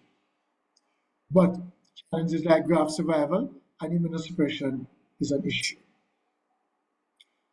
The one that is now using AI, this was published in 2022, a closed loop system which combines continuous glucose monitoring with insulin pumps, which automate insulin delivery. A common one used in Britain is a Medtronic Minimed 670G. This is what it looks like. This is the sensor, this is the infusion site, and this is the insulin pump. And in fact, the sensor on the skin measures blood glucose level. Reading is sent wirelessly to a pump, which calculates the amount of insulin required. The users can monitor readings on a smartphone, which allows them to input the amount of carbohydrates being eaten at meals. Now let us take a look at something new and exciting, stem and gene cell therapy. Advances in gene and stem cell therapy offer promising avenues for enhancing glucose insulin production. Gene therapy, of course, involves modifying genes to treat or prevent diseases. And in November 2021, CRISPR Therapeutics announced approval for clinical trial of VCTX210, marking a significant step in gene-edited therapy for diabetes. Stem cell therapy utilizes undifferentiated cells to generate insulin-producing beta cells. In September, an article in Nature reported that a 25-year-old woman in China experienced reversal of type 1 diabetes following a stem cell transplant. You can look up this article to determine its validity. A study in 2024 evaluated Donis-Lecel, which was a pancreatic islet cell therapy in type 1 diabetes, and it demonstrated that Donis-Lecel infusion led to insulin independence in a subset of patients. So this has an inherent potential as an option for type 1 diabetes. So the landscape of insulin therapy is evolving at a rapid pace, and we're looking forward to more information with that particular development. Let us now look at some novel non-insulin medication.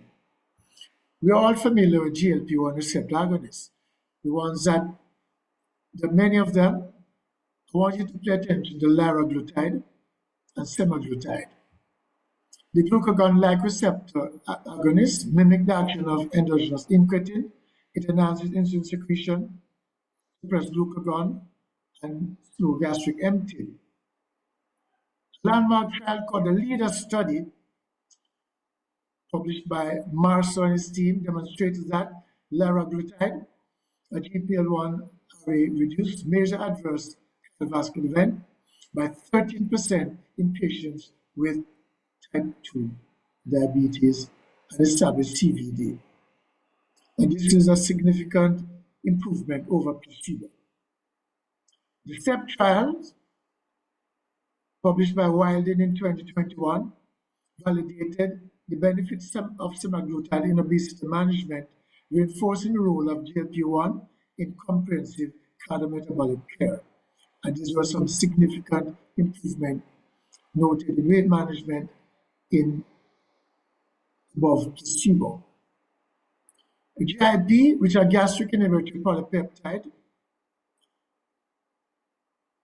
interacts with adipose fat cells and play an important role in promoting fat storage. It also stimulates insulin secretion. The new kid on the block, which endocrinologists are particularly excited about, is a combination of GLP-1 and GIP receptor agonists. And the kid that we're looking at is tirzepatide, which is marketed on these strange names, Mon, Jaron, Zepbone. Just remember tirzepatide. Now, this was actually subjected to a trial called the SURPASS trial, which highlighted the superiority of tirzepatide over semaglutide in reducing HbA1c. Significant difference between the comparator and the tirzepatide. Let's take a look now at new development is SGL2 inhibitors. They work by blocking glucose reabsorption in the renal tubules, as we're quite familiar with. SGL2 facilitates the return of glucose. SGL2 inhibitors blocks it. And there are many, many names. The ones that we are familiar with in Jamaica is empagliflozin, which is Jardiance, but there are lots of others on the market. The EMPJ REG outcome trial was a game changer. I want you to pay particular attention to this because I'm going to summarize by discussing this. It showed that empagliflozin reduced cardiovascular mortality by a whopping 38%, and hospitalization for heart failure by 35%. Let me repeat. Empagliflozin reduced cardiovascular mortality by 38% and hospitalization for heart failure by 35%, published in 2015. And you can see the significant difference between placebo and the drug on the investigation. Heart failure, significant. All-cause mortality, significant improvement. So the experts argue, and I want you to focus on this, you could probably take a screenshot, that this is the first time that a diabetes drug has been associated with an unequivocal benefit on mortality. Let me repeat. They argue, Zinman and his team, that this is the first time that the diabetes drug has been associated with an unequivocal benefit on mortality. And this is going to influence your approach to diabetes going forward.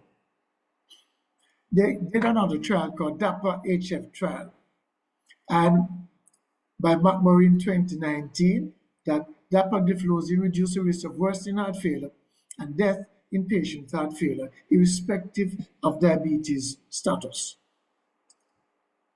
And this is the study, significant difference between drug on investigation and placebo. They did another trial called the Credence trial. And this also showed that canagliflozin demonstrated a 30% reduction in progression of kidney failure. Therefore, canagliflozin was not only cardioprotective, it was nephroprotective and should be included in standards of care. And this again is a study significant difference between placebo and the drug on the investigation.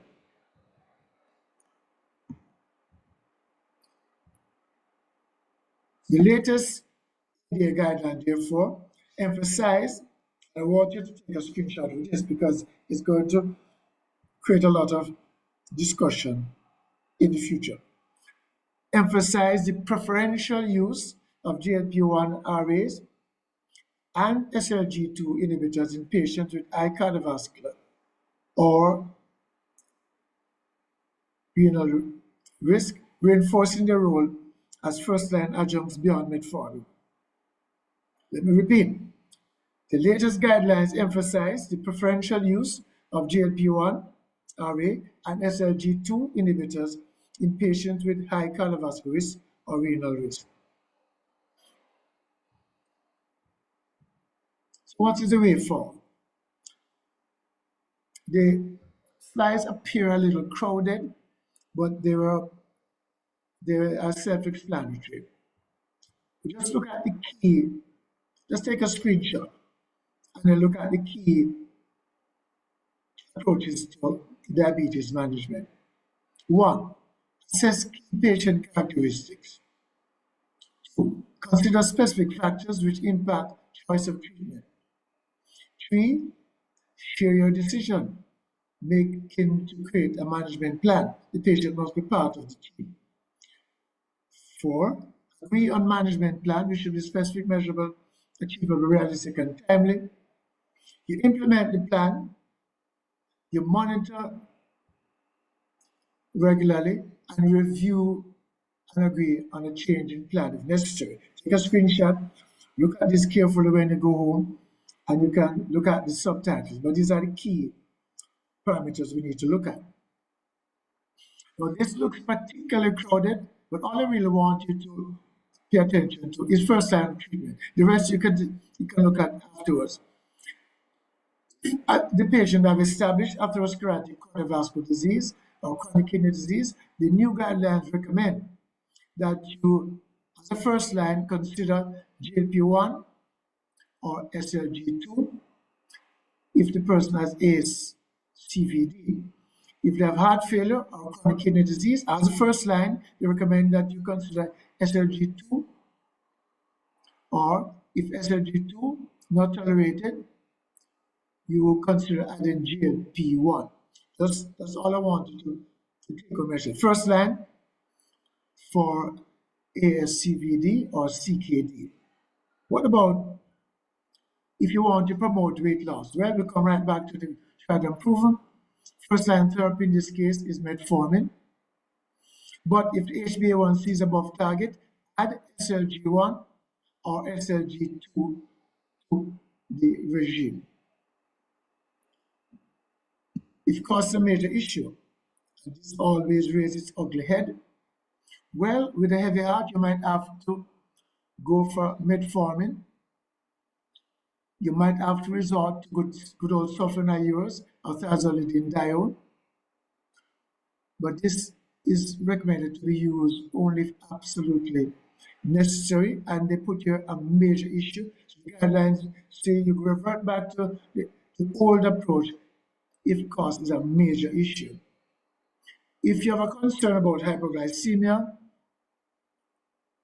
and this would be primarily in persons who are taking sulfonylureas, the first line therapy is metformin.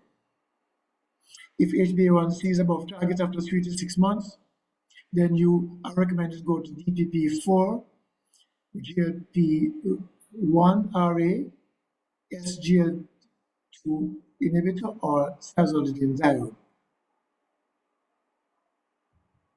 So the conclusion. These novel non-insulin therapies are redefining diabetes management, shifting the focus beyond glycemic control to holistic patient outcomes. However, as we suspect, access and affordability is a challenge, particularly in the Caribbean and especially in Jamaica. As researchers like Professor Reed and policymakers like the Minister of Health, and we healthcare workers, we need to advocate for wide accessibility, early adaptation in treatment guidelines, and continued research into next generation therapeutics.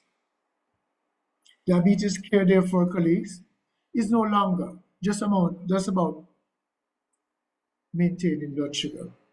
It is about preserving life, protecting the heart, safeguarding the kidneys, and improving quality of life.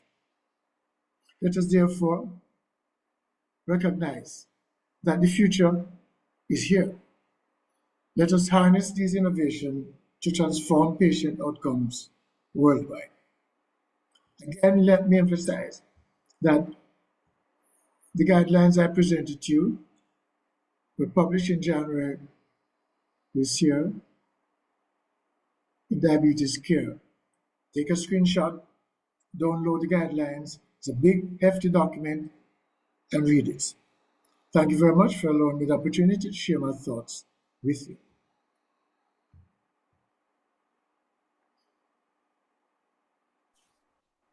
Thank you very much, Dr. Bailey.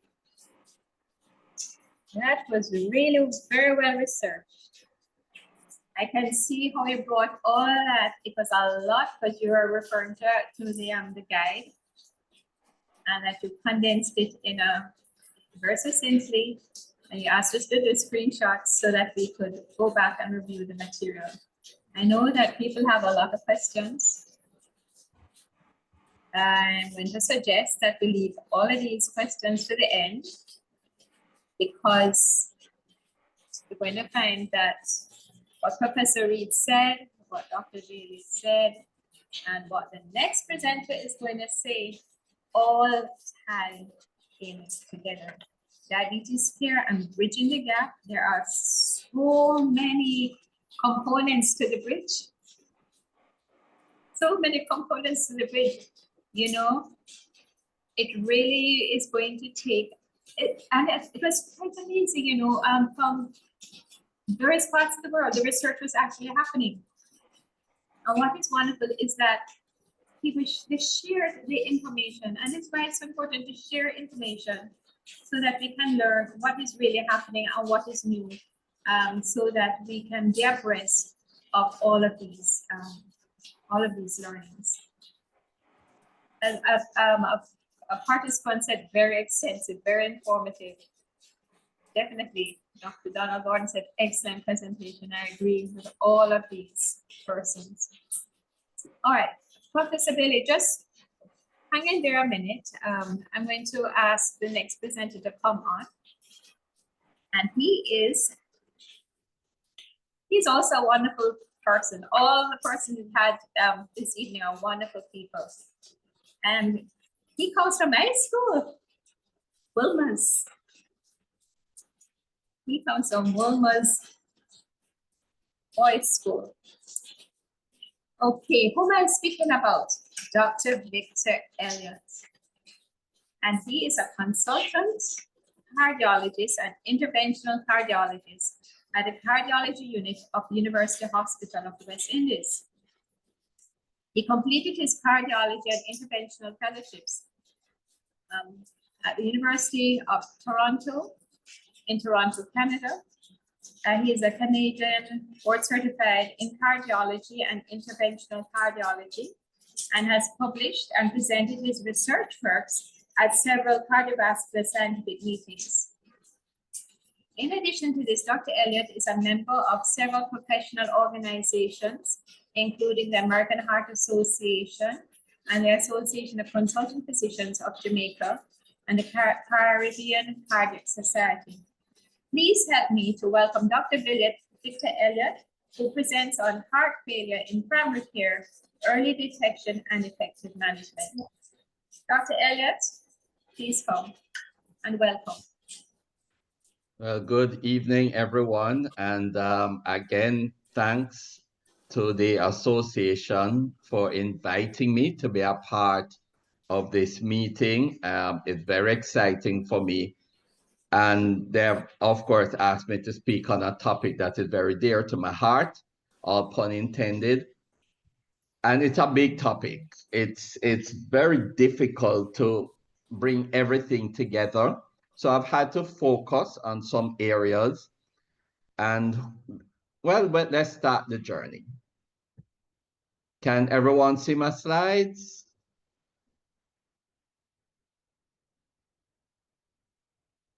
Just confirm that. Yes, Doc, we can. Okay, Yes, we can. great. So I was asked to speak about heart failure in primary care, and really focusing on early detection and effective management. So I've had to think about what is it I want our GPs to know and to focus on so that they can play their role in managing heart failure. And for me, the whole area of early detection is the key thing. So we're going to be talking just slightly about understanding heart failure, a bit about the medical management and treatment options. And well, a lot has already been said about lifestyle. And so I would just touch briefly on that. I'm not going to repeat what has been said, patient education, and a bit in terms of where we are going with heart failure support. What I am not going to be doing is going in depth about the different medications and the studies with the medications. You have heard talks on those, you have heard them before. So while I'm touching them, I'm not going in deep with those. Nor am I going to be talking about in-hospital management, because I'm talking to general practitioners mainly, and there are others. Hi, Dr. Arthur, Melissa. I mean, she's consultant internist who works at the hospital. So I know there are others around, but this is where my focus is going to be so that we can prevent the patients from reaching the hospital level. So understanding heart failure. Heart failure is a major problem. And we tend to forget that the mortality with heart failure is very high. It is greater than many of the cancers. And in today's world, you'll have people living with a lot of cancers for many years with therapy and longer than they would with heart failure. Because some cancers are now considered curable. Some cancers are now considered chronic diseases. Heart failure is not curable. This is an important slide. I'm going to spend a little time going through it because we need to understand the aspects in this slide if we're going to go forward. The first is the definition. It's a clinical syndrome made up of two aspects. The symptoms, which we all know about, the shortness of breath, and the signs, you know, so you have the shortness of breath, there are orthopnea, the dyspnea, the PND, the swelling of the legs, etc. But that alone does not diagnose heart failure. It has to be corroborated by at least one of the following: an elevated natriuretic peptide or objective evidence, such as what is found on an echocardiogram or certain invasive studies. So you cannot say that a patient has heart failure just based on symptoms alone. For example, I can have a patient with renal failure who is fluid overloaded, who will have shortness of breath, orthopnea, pedal edema, but their cardiac function is normal. And so that patient does not have heart failure. So you have to make sure you have both of these. And we're going to be talking a bit more about those collaborative studies. The stages of heart failure. We have stage A to stage D. Stage A, patients at risk. And so you can think about your newly diagnosed hypertensive. Every sickler who is born is a stage A from the day they are born. Those people like that are at risk, but may not have yet developed any form of heart failure. Stage B is pre-heart failure. They have no symptoms, but there's evidence of some form of damage to the heart, whether it's structural, some abnormality in the function, or an elevated natriuretic peptide or cardiac troponin. Why troponin? It indicates damage. And this is where you as the GP especially come in, because these patients, you see them. And your job is to prevent them from getting to stage C, who are the symptomatic patients. Whether they end up in hospital or not, these are the patients who Melissa Arthurs have to be dealing with on her ward round and seeing them on the ward. But And some of them, she will like, boy, I wish something was done to have prevented that patient from reaching here. Stage D is advanced. These are the patients who may have needed inotropic support, some form of mechanical intervention, etc., or who have had cardiogenic shock. No, you can go from A to B, but you can't go from B back to A. You can go from B to C, but you can't go from C to B. But however, C and D are interchangeable. And this is perhaps like the role of the internist and the cardiologist to try and prevent the C's from going to D's and to get the D's back to C. When it comes to the classifications of heart failure, you have been hearing them, but let's just make sure they're clear. We have heart failure with reduced ejection fraction, or what we call HFrEF. That is with ejection fraction less than 40%. We have heart failure with mildly reduced ejection fraction, or Mr. F, which is when your ejection fraction between 41 and 49. You have heart failure with preserved ejection fraction, HFpEF, once the ejection fraction is above 50. And you have this category, heart failure with improved ejection fraction, HFIMPF, in once you can have an increase, an improvement in that ejection fraction by a factor of 10%, you are now categorized as a HFIMPF. But notice, as you see there at the bottom, we have changed some terms. The term stable heart failure is out. We talk about persistent. And we never say recovered, we rather say in remission. Sound like a cancer, doesn't it? Well, it's because we treat heart failure as we treat cancer. It's not curable. And no matter how much your patient may show a New York Heart 1 in terms of symptoms, they are still in heart failure. And that is why I said, if you go from B to C, you can't go from C back to B. Even though they may be at a New York Heart 1 function, they are still a stage C heart failure. So our goal of management of chronic heart failure is to prevent those who are at risk from becoming to stage B. So you want to stabilize them. And so things like what Professor Reed spoke about today with the hypertensives are important for you to keep your at-risk patient at stage A. Or if they're at B, such as if the echo shows hypertrophy, to stop them from becoming C. You want to detect your asymptomatic ones early. Those are your stage B. What is it that you as a GP can do to assess your patient to know, although they have no symptoms, but are they actually having heart failure? You want to relieve the symptoms of those at stage C, improve their quality of life. You want to slow the progression. You want to improve the physical activity. So you want to improve their exercise tolerance, and most of all, to reduce hospital admission. So the ESC guidelines, which I'm referring to here, shows how you as the GP or any physician is supposed to approach your patient. So you suspect heart failure, you look on the risk factors, they may have an abnormal ECG, so you have determined this could possibly be a stage A. Is this a stage B patient? So what you're going to do, you notice what they say with stage B, some evidence of damage. So they say do a pro-BNP. If that pro-BNP is elevated, you have a stage B patient.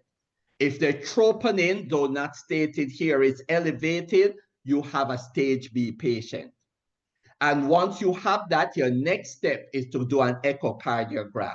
Let me see the extent of their heart function. Let me see if am I dealing with a HFpEF, a HFrEF, a Mr. F. You need to know. And if these findings are normal, then you don't have heart failure. But if these are positive, you now need to categorize your patient and then treat accordingly. So your role for your, especially your A and B, is to detect, diagnose, and start the required treatment and referrals. And we know the risk factors, the causes of heart failure. We're seeing them. We spoke about two of them today. And you know with me, coronary artery disease is a big thing. Lifestyle we spoke about. We have the different factors, valvular heart disease and other problems, their symptoms. And we know that what this does is activate the neurohormonal system. So we talk about increased RAS activation, congestion, increased inflammation, increased cardiac apoptosis, slippage of the syncytium, and this is what causes what we call cardiac remodeling. And this is what cardiac remodeling looks like.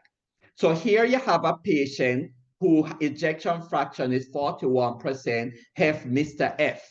Notice the end diastolic volume and end systolic volume. And over the period, and this could be like after a heart attack. This could easily actually have been like after a viral myocarditis.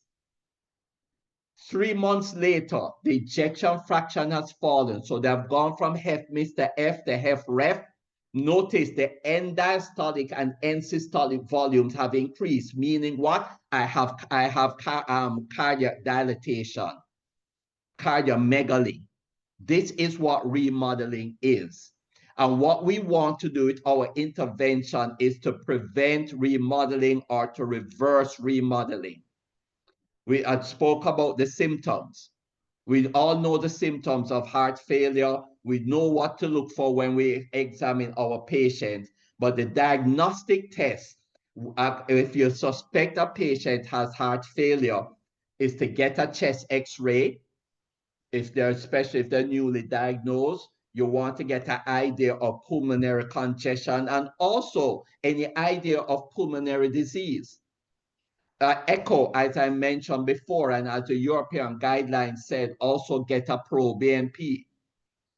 If your imaging from these are not satisfying you, then you can go and get either cardiac MRI, cardiac CT, a coronary CT, or some form of nucleotide, that is a nuclear cardiac scanning, so that you can get a better definition of ischemia, sometimes ejection fraction, cardiac function, valvular problems, pericardial disease. And so you may need to do these added imaging. And of course, if the symptoms and the family history and the risk factors make you think so, go for ischemic assessment, stress testing, and in some cases, we actually just do a coronary angiogram. I remember a classic case I had one time. A patient came to me, actually from Guyana years ago, with heart failure, what we would call HFrEF now. No symptoms of angina, but had the family risk factors. Did a coronary angiogram, and he had significant coronary artery disease, treatable by PCI. He got multivessel PCI. His ejection fraction went from 25% over the next few months to 55%. He had HFimp-F, but his underlying cause is ischemic cardiomyopathy, even though he was asymptomatic. So the truth is, if 90% of these heart failure patients will have a normal coronary angiogram, but it's that 10% in which treating can make a difference. So we know a bit about medical management. We've heard of the cornerstones or the pillars of heart failure, the beta blockers, the RAS inhibitors, starting with the ARNI, which is like Vemado, that's the angiotensin receptor blocker with the neprisilin inhibitor, or the ACE inhibitor, or if intolerable, an ARB. Let me make it clear, for heart failure, that's the order. An ARB is not equivalent to an ACE inhibitor in treating heart failure. We have the mineralocorticoid receptor antagonists such as spironolactone and eplerenone. And we have the SGLT2 inhibitors, which we just heard spoken about. And these are the four cornerstones. Once you're dealing with HFrEF or HF Mr. F, you must try and get your patient on these four drugs within 4 weeks. So you can start low dose with all four, then titrate up, except for the SGLT2 inhibitors, it's just one dose, 10 milligrams. Before you start the beta blocker, make sure the patient is not congested. So you do your diuresis, get the fluid, the edema settled, but get them on the four therapies once they can tolerate it. So 72-year-old male, known to have what we call stable heart failure. Essentially, it's history that of a coronary artery disease, and he has received revascularization. He has atrial fibrillation, and his ejection fraction is 30%. But at 30%, he has a New York Heart 2 function. And he has been stable like that for years. He's on enalapril, an ACE inhibitor, bisoprolol, beta blocker. He's getting his diuretic, which is keeping his orthopnea, his shortness of breath, and his pedal edema kind of controlled, and of course anticoagulation because of the atrial fib. Examination reveals the atrial fibrillation. His blood pressure is nice to control. He has mild pedal edema, no creps, and some cardiomegaly indicated by the displaced apex beat. But he's stable. Do we need to do anything else for him? He's 72. Should I intervene any further? What am I intervening with? He has been like this for a while. Remember what I said. There's no such thing as stable heart failure. The patients eventually change if we don't intervene. And so we are told we are to get them on the maximum dose possible, the guideline directed dose possible of those four pillars. So in this patient, his beta blocker, his bisoprolol, 5 milligrams, he's not at the target of 10, but he's at the target heart rate, which we want between 60 and 70. However, he has atrial fibrillation, and there's still a debate as for atrial fibrillation, really, what is our target heart rate? So a little confusion, but I'm not going to push it beta blocker. I don't want him dropping below 60. His RAS therapy is also not optimized. He's on enalapril 5 milligrams. Even if you're going to keep him on an ACE, the maximum dose is 20 milligrams twice a day. But the guidelines say the better choice is the ARNI, angiotensin receptor blocker with the neprisilin inhibitor, aka Vemada in our market. So what we should do for him is to switch him to the Vemada. Remember, a washout period of 36 hours from an ACE inhibitor. You do not need to wash out if they're on an ARB. And he's not on a mineralocorticoid antagonist, nor on a SGLT2. These should be added. Just some tips, because I'm not going into the medications. People sometimes have concerns about the spironolactone, the eplerenone, and the potassium. We can take, once their potassium is below 5.5, no, it's fine. But if it's tending to go up, you may want to cut down on the dose, try potassium binders, dietary adjustment, stop eating the bananas, for example. A lot of patients, not everybody, but I've met so many patients who just eat 3 or 4 bananas in a day. Wow. Not good for the diabetics either. If the blood pressure is low, and that can happen being on a beta blocker and something for the RAS pathway, you may want to separate the timing of the doses. You may have to keep them at the lower dose. But just understand, getting them on the 4 pillars is still an individual thing. You want to get them on it. You want to get them on the maximum dose, but you have to, as Professor Reed said, it's kind of a negotiation. You have to try and get the patient on the best. And if the heart rate is high, even on the maximum dose of the beta blocker, for example. If they're in sinus rhythm, you can add ivabradine. If they're in atrial fib, you can add digoxin. Ivabradine cannot be used in atrial fibrillation because it works at the SA node, and atrial fib skips the SA node. So you want to monitor your patients, their blood pressure, their GFR, potassium, weights, and for the symptoms of heart failure. The SGLT2, don't worry about the blood pressure and potassium. Actually, combining it with the mineral corticoid may actually help to keep the potassium levels down. And I can tell you, even with blood pressure, systolics of 90, I still put my patients on spironolactone or eplerenone, and I find it does not drop their blood pressure.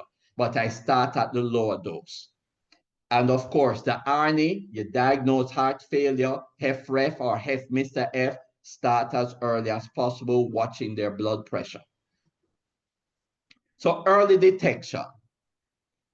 I'll talk about atrial fibrillation because here atrial fibrillation is often overlooked. We think of atrial fibrillation, and what we think of is the problem stroke. But guess what? Stroke is not the biggest problem with atrial fibrillation. Heart failure is. Atrial fibrillation causes heart failure, and vice versa. Heart failure causes atrial fibrillation. And once one causes the other, it's a downward spiral. 1 in 5 will have a stroke, 2 in 5 will have heart failure. And so your patients who you think are at risk or who even start to show symptoms, you need to start monitoring them for atrial fibrillation. Holter or get a loop recorder in because it is important to diagnose it, because especially if diagnosed early and it can be treated. The paroxysmal atrial fibrillation can be ablated with an over 80% success rate, and it is a class 1 classification that if you have paroxysmal atrial fib, that they should undergo ablation to prevent or reduce symptoms or recurrence of the atrial fibrillation. It is also, if you look, the first thing to notice, a class 1.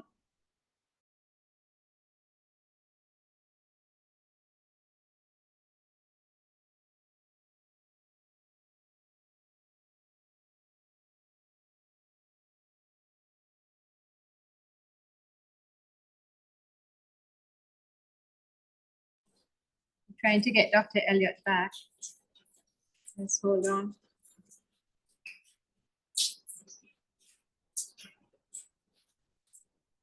In the meantime, I guess we could get questions for Dr. Bailey.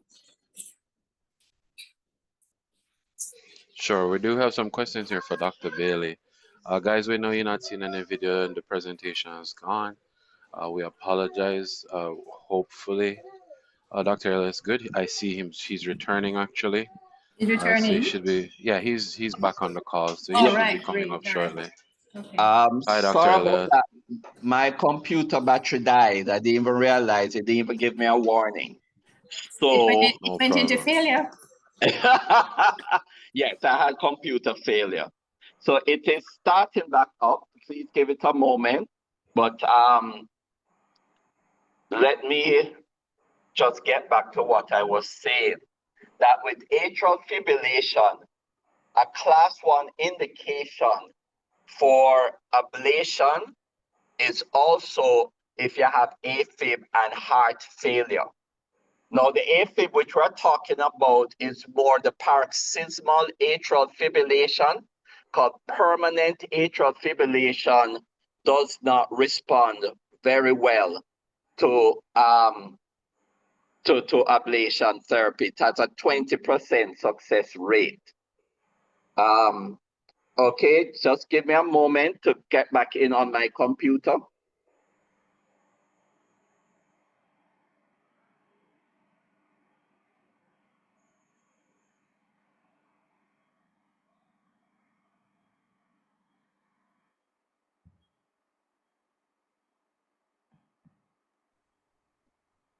Okay, I am back. Let me get my sharing back up. I apologize about this. Right, so as I was saying, as it's coming up, once you have heart failure with atrial fibrillation, it is a class 1 recommendation that the patient should undergo catheter ablation. And yes, that is available in Jamaica at Partners Heart and Health. It's a bit expensive, yes, but we have so far done it with a few patients who are either symptomatic or in heart failure with good outcome.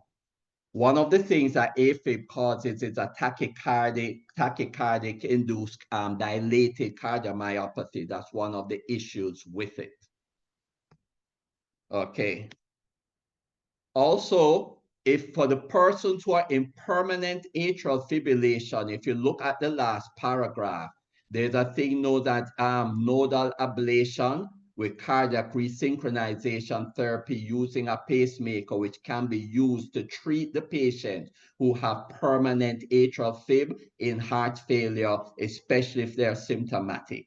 And it does work. It has been done on patients in Jamaica, and they have seen and felt the difference in terms of their function, exercise tolerance, the New York Heart Association level. The beam natriuretic peptide, you heard me mention that.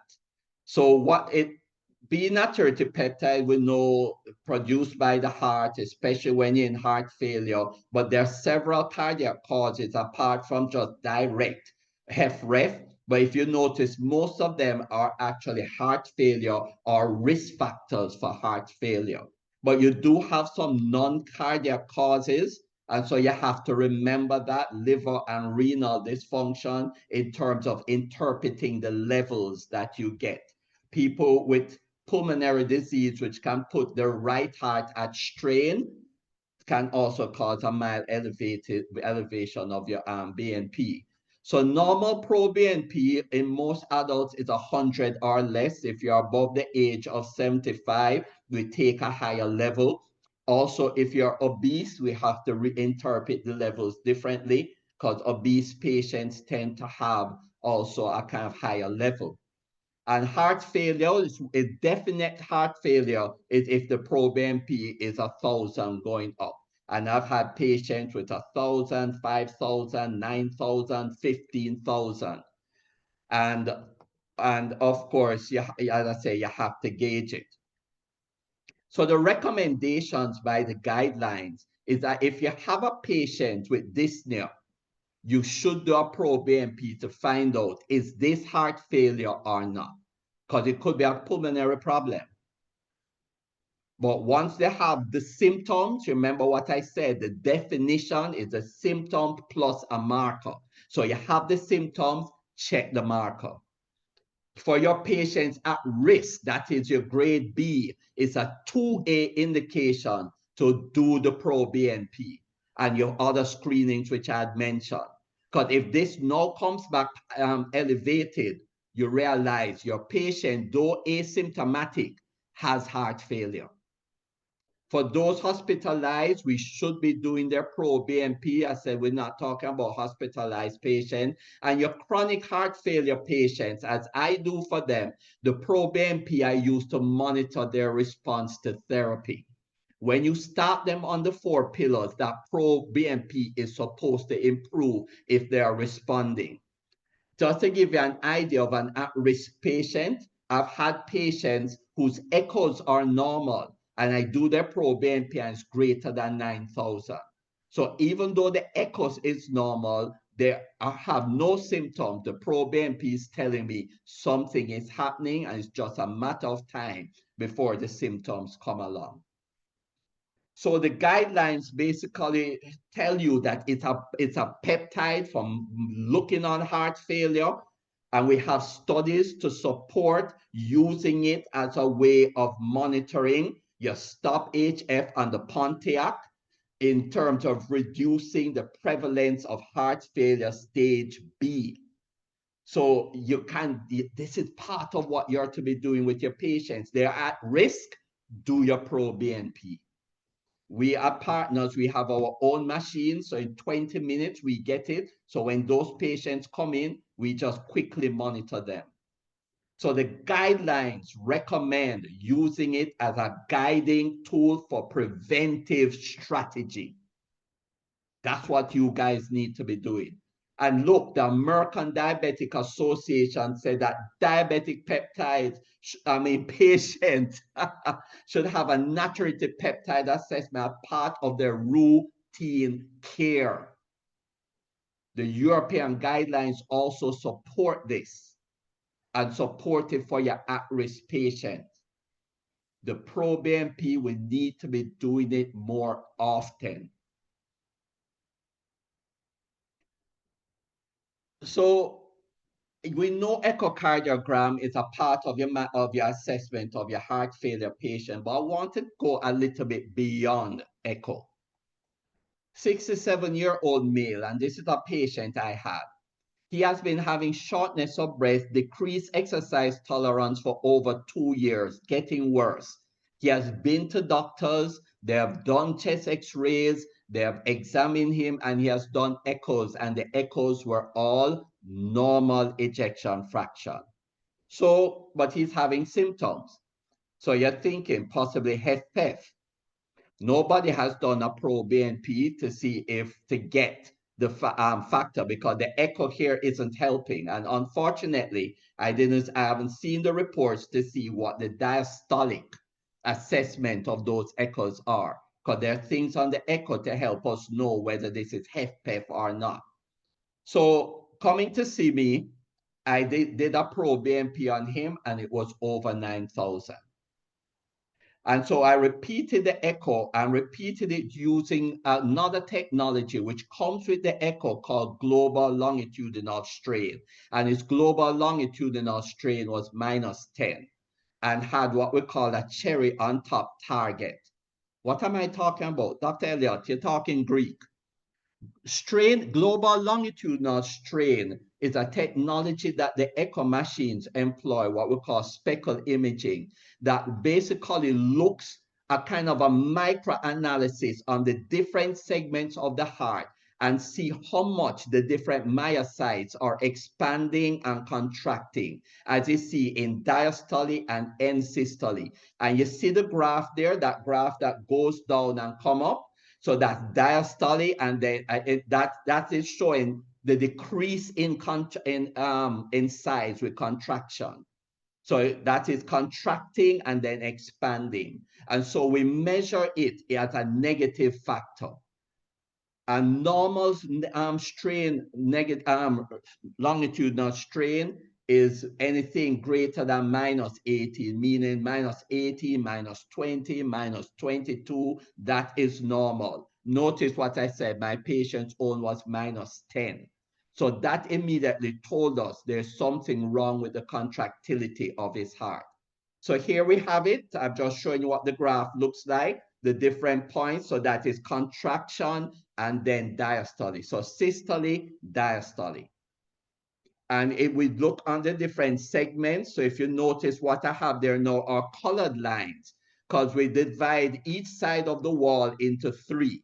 And so you get 6 lines showing each segment of the heart.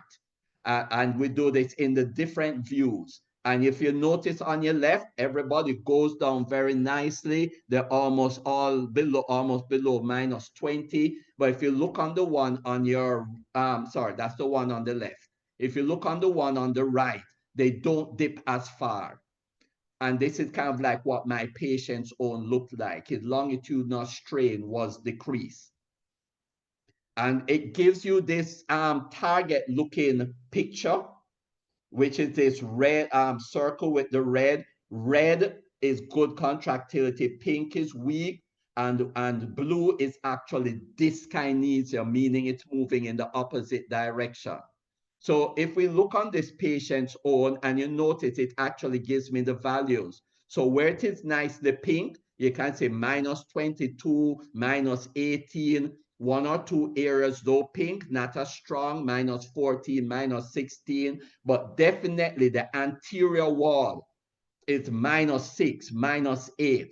So we know there's something wrong there. It could be ischemia, could have been an infarction, it could be some other problem with the heart, but this is what longitudinal strain shows us, and it tells us at echo. I told you that my patient had what we call the cherry on top picture. This is what it looks like. Just at the apex, because that's what that center part is reflected. So take this at the heart and you open it out in a circle.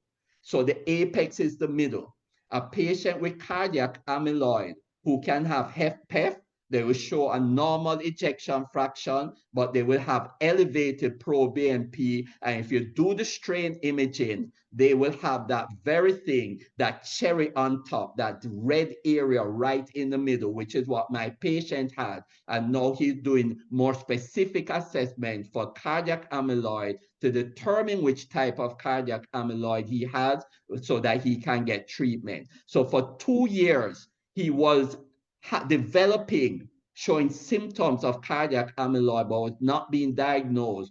And that's what we need to change. So by doing your proBNPs, you can detect the problem with these patients. And if you refer them for strain rate image, which is done with the regular echo, not everybody is doing it. Our partners, we are using the technology. We are trying to get other cardiologists to start using it. If you have a patient who you think you want it done, when you refer them for echo, just also add plus strain. It's not an increased cost because it's done at the time of echo. It can help us to differentiate people with hypertrophic cardiomyopathy from hypertensive heart disease. Because people with hypertensive heart, people with hypertrophic cardiomyopathy can develop hypertension.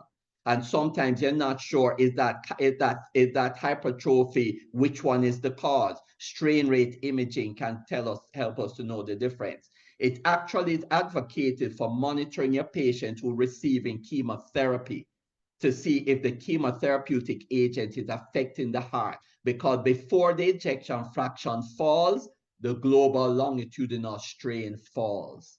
And so we do it for the patients who are referred to us. And once we see the global longitudinal strain changing, and a map for our reports to our oncologists, we make sure we tell them what the global longitudinal strain is. As I mentioned, amyloid, HFpEF, response to therapy, and also detect areas of ischemia. I had a lady the other day, she came in normal ejection fraction, her global,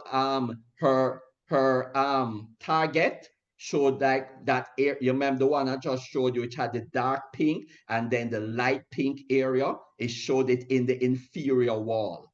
And so she did a stress test, which showed ECG changes in the inferior wall. So that is probably a sign of ischemia, even though her ejection fraction was normal. And oh, by the way, her proBNP was elevated. So she's asymptomatic, but her heart is under stress.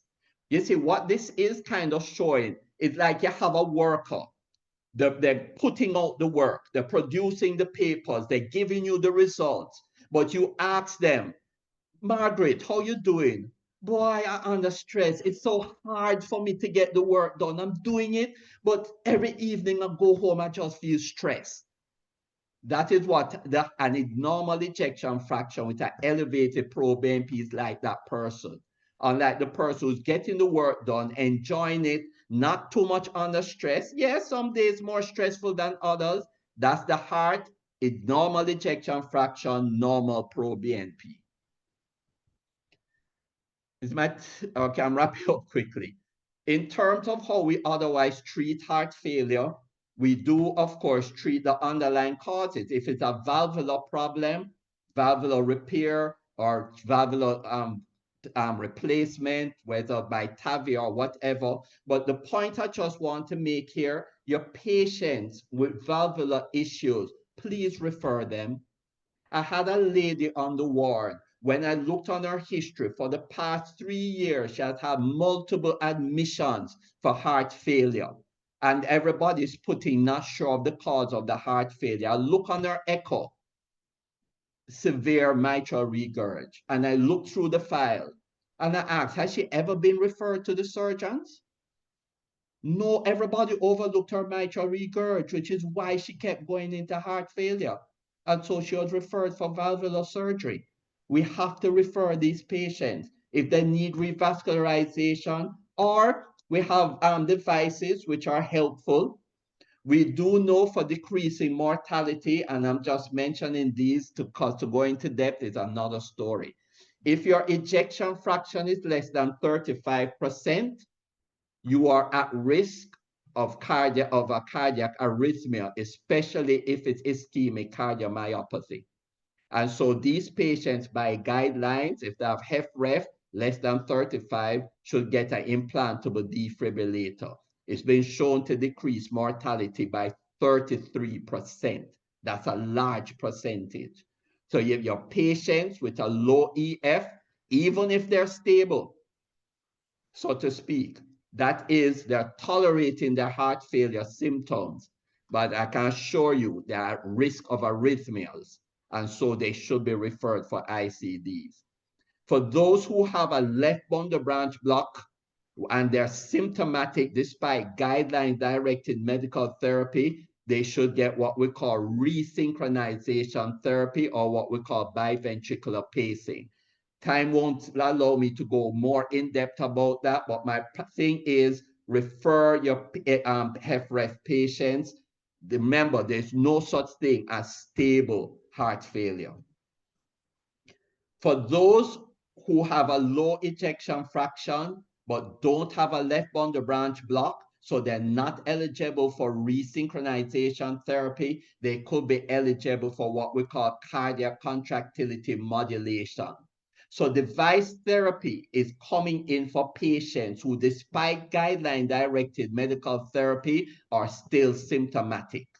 And this is really good for patients whose ejection fractions, if you look in the bottom right-hand corner, EF between 25-45, have New York Heart Association symptoms, on guideline-directed medical therapy, but don't have an indication for resynchronization therapy. It's been shown to improve exercise tolerance, improve their 6-minute walk test, which is another way you can assess your heart failure patients. We do that with our heart failure patients. Our partners, we do our 6-minute walk test, also as another way of assessing their response to therapy.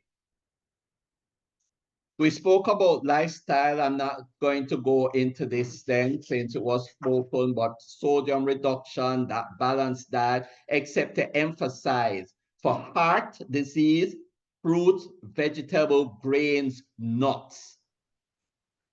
These are important for heart health. And we need to push our patients to be eating more of these and less of the processed carbohydrates. Exercise, even your HFrEF patients can exercise, and they need to exercise. They can get cardiac rehabilitation with a physiotherapist who will teach them the appropriate exercise for their level of tolerance, and it does improve quality of life for these patients. It's important to monitor these patients, to monitor their symptoms, recognize the symptoms, intervene in a timely manner, and important to educate your patients on their symptoms. Let them understand the disease. Let them understand their therapy. I tell my patients, look, this is a slow boat to China. I know I'm starting on these 4 medications. We are going to go up with the dose once you can tolerate it, but this is the goal. And I explain to them what the goal is. And once they start to see the response, trust me, they are on board because they feel the difference.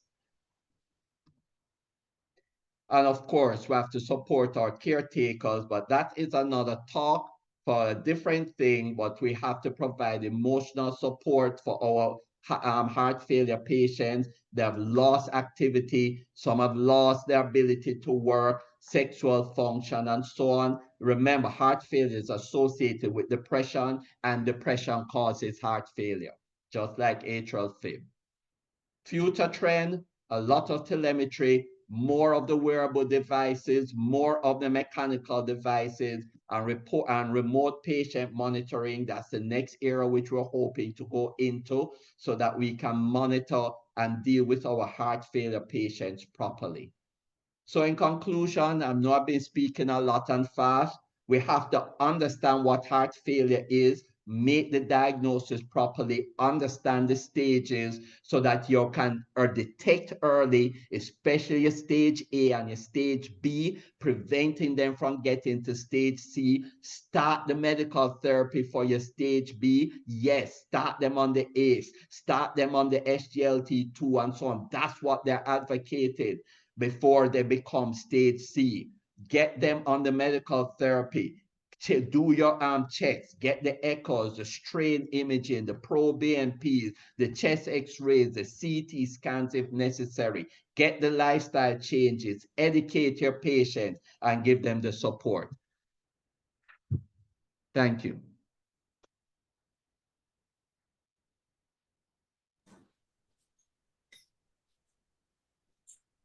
You're a good preacher, man. You're a very good preacher. Congregation, please say amen. Let's look at the questions. All right, let's see now. All right, we have some questions here. What's best type of diet a person with hypertension should follow with finale? And should an obese hypertensive patient and a normal weight hypertensive patient have the same exercise regimen?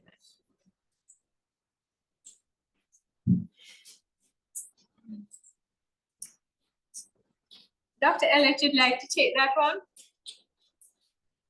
one? Okay. You said the question had to do what is the best exercise? That's right. Diet and exercise has to be basically individually trying to find my right word, but it depends on the individual. All of us don't like the same kind of exercise. Some like running, some like walking. What the key thing is 20 minutes, at least 20 minutes, 5 days a week. And I like to tell the patient you try and bust a sweat. But if you're obese, yes, they're going to find it difficult to start, but they just have to be persistent. And this is where we as physicians and our nursing staff and our front desk staff have to get into it, to be encouraging our patients, having that little talk when they come in, the little whisper, because you don't want to embarrass them. And you're like, hey, you're getting your exercise done. But something they're comfortable with, they start slowly and build up. The heart failure patients, again, start slowly and build up. So I talk with my patients just for them to find whatever they like. But walking is very good. Now, I don't know if everybody's aware, the studies have shown high intensity exercise actually is not good for the heart. And that is why sometimes you hear of these gym trainers who die of a cardiac arrest and so on, because studies are showing it's actually not good for the heart. Mild, moderate intensity, bust the sweat, as I like to tell them, is what is needed. And that helps with weight loss, but exercise alone isn't going to let them lose weight. They have to change their diet also. Right, combination steps. Doc, you want to open your question? Can you see the questions? I see the questions. Yes, so the middle one is asking, in addition to BNP measurement, how valuable is a measurement of CRP and high sensitive CRP in management of heart failure in your practice? Okay. HSCRP for heart failure is only useful in helping maybe to diagnose if it's an autoimmune disorder that or coronary artery disease or inflammatory process. It's more useful in dealing with coronary artery disease and your risk of coronary artery disease. So in a sense, it helps in diagnosing your at-risk patient, your A patient, your group A, but it's not used in monitoring or managing heart failure. Okay, and then this one here on top. What is the cost of the ProBNP like? Okay. So if you send to the labs, quite honestly, it's going to be much more expensive. I've seen costs of over 20,000. Wow. What we have is a machine which we purchased from Roche Laboratories, which is now through LASCO. The same ones that can give you the troponin. They also can do the ProBNP with the right strip. And our charge, if I remember correctly, is about 8,000 or 9,000 per test. And so it's much more affordable than what the labs do. And I can tell you, I used to be doing like ProBNP, maybe 1 or 2 a month. Now we're doing over 10 per month. As we're following our heart failure patients, as I'm looking at my Group B patients, and as you show, as I gave you 2 nice examples, it helped to underline patients who had problems, but not yet diagnosed. So we can send patients to you for BNP measurements? Yes, you just send them you just write, if you don't have one of our forms, a lab form, write ProBNP, they just come and it takes 20 minutes to get the results. So if they can wait, we give them the results. If they can't, in 20 minutes it's ready and we kind of call it in or email it in to the doctor or the patient, come back another day to get it done. We have been doing this for some doctors, for some hospitals have sent their patient. If you, by any chance, because I don't know how your setup is, want to take the blood and send the patient, it has to be in a green top tube. So it's not your purple or red, it's a green top tube, which I think is a heparin tube, if I remember correctly. So it has to be sent, and it doesn't need more than 1 ml of blood. All right, this one now. In the case of asthmatics with FREF or Mr. F, do you compromise on the beta blocker or still proceed, but monitor more closely? So patients with reactive airway disease, if we use a beta blocker, we use the B1 specific bisoprolol, and most will tolerate that. Of course, nothing is perfect. And if they can't tolerate the beta blocker and they're in sinus rhythm, I use ivabradine. Start at 5 milligrams and up or down titrate. If I need to add something else, like the Joxin, which you can use in your HFpEF patient, a HFrEF, Mr. F, not your HFpEF patient. For your HFpEF, I may add something like verapamil, if their blood pressures are low, to help with the control of the heart rate, if ivabradine alone is not doing it. Thank you.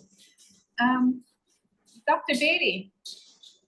Yes, please go We ahead. want to find out this. When commencing the once weekly insulin, how is the titration? How is it done to be effective? How is it done to be effective? How closely should the patient be monitored? Okay. This is basically fairly new studies. The patient is obviously I can hardly hear you. the patient is monitored once per week because it actually has a half-life of roughly 14 days. Therefore, it is normally given once per week because you would then be halfway through the half-life. Therefore, the efficacy would be maximum at 7 days, and then it begins to wane. So one would recommend basically once per week. The challenge that we have with respect to all these new and wonderful medications is really the cost. These medications are in fact quite costly, and I've actually been looking at some cost, and the most innovative approach that has been discovered to date is the dual GIP and GLP-1 agonists, and they are very costly but effective. A part of the challenge we're going to have to deal with respect to advocacy and try and minimize the risk of complications is to encourage the government to start looking at these new treatment options to minimize the risk of chronic kidney disease and atherosclerotic coronary artery disease. But once per week is what I'd recommend. Okay. Can the one weekly insulins be used in combination with other daily short or long-acting insulins? Or can they also be used with oral diabetes medications? Okay, Or are they designed to be used as monotherapy after desired titration is achieved? excellent question. The data shows clearly that the insulin therapy's primary role is essentially control of hyperglycemia. The other medications, the other oral medications that are used for controlling of obesity and to prevent kidney disease and heart disease can in fact be used in combination with insulin therapy. It's just that the patient's treatment have to be individualized and monitored closely.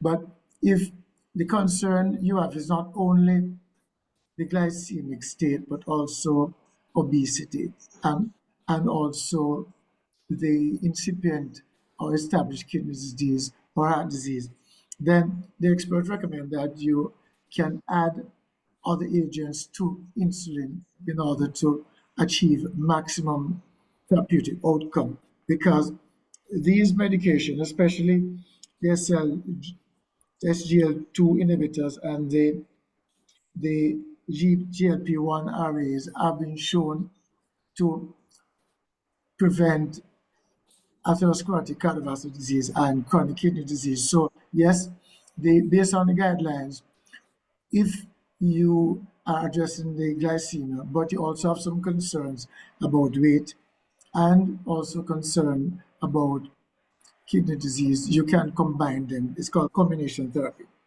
But the patient has to be very closely monitored to prevent hypoglycemia. Right. One last question. This is the last one. What's the cost profile in comparison to the current mainstream medications? Pardon me? The person is asking, what is the cost profile? I guess it's the ones that you mentioned compared to what we're using right now. Okay, that's actually a very good question. And as you would suspect, the newer medications are the most costly. When one looks at the data with respect to cost, the most innovative one, which is the ultra-fast rapid acting, based on the data from the ADA guidelines,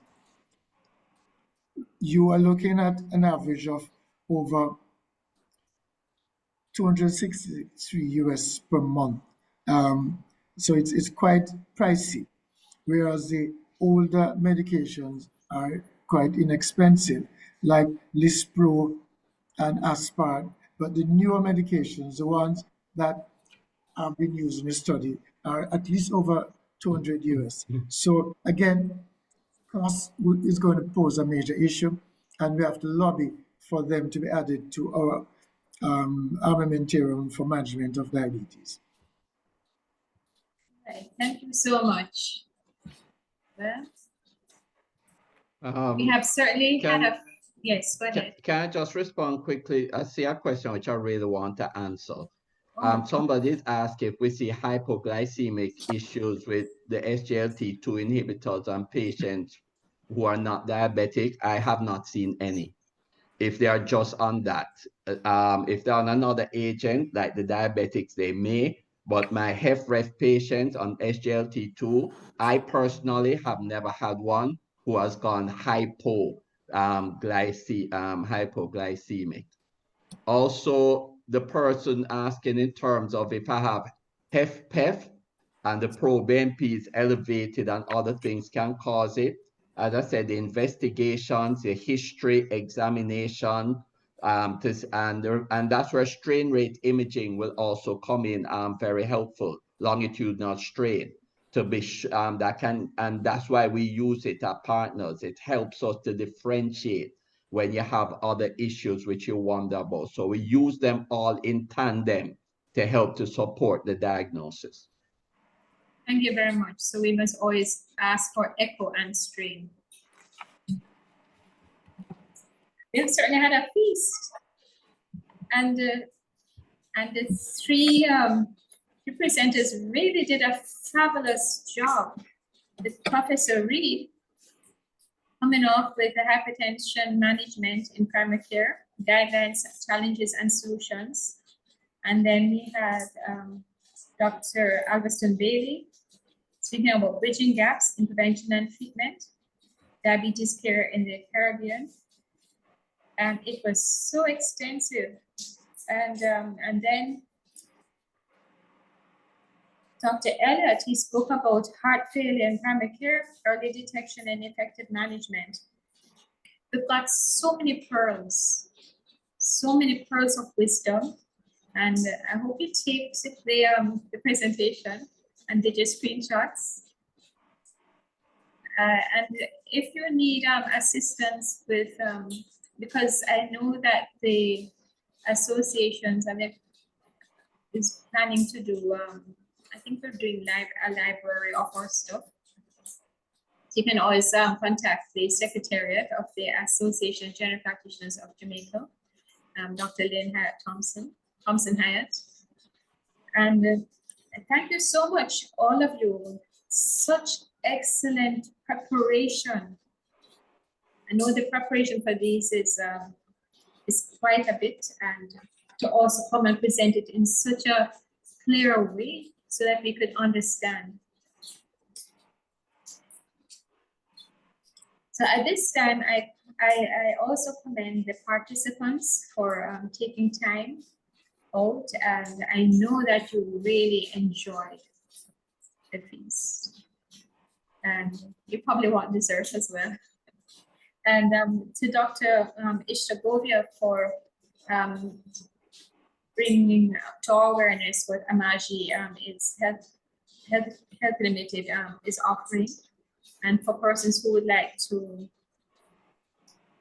contact her, go into the chat and you will see her contact information.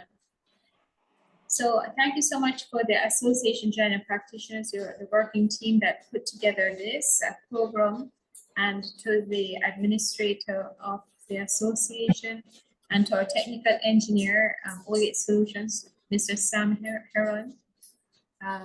Really well done. And we look forward to getting your CMEs and coming back. Tomorrow we have something. Look in your emails, you will see something coming up for tomorrow. I know there is something coming tomorrow. We're having a lot of CMEs in March. You won't get any indigestion, just eat slowly. digest the meal. All right, all the best and have a good evening. Thank you. Thank you so much. Thank you again. Have a wonderful evening, everyone. Thank you so much. And we look forward to seeing you at the next series. Have a great evening. Good night. Right.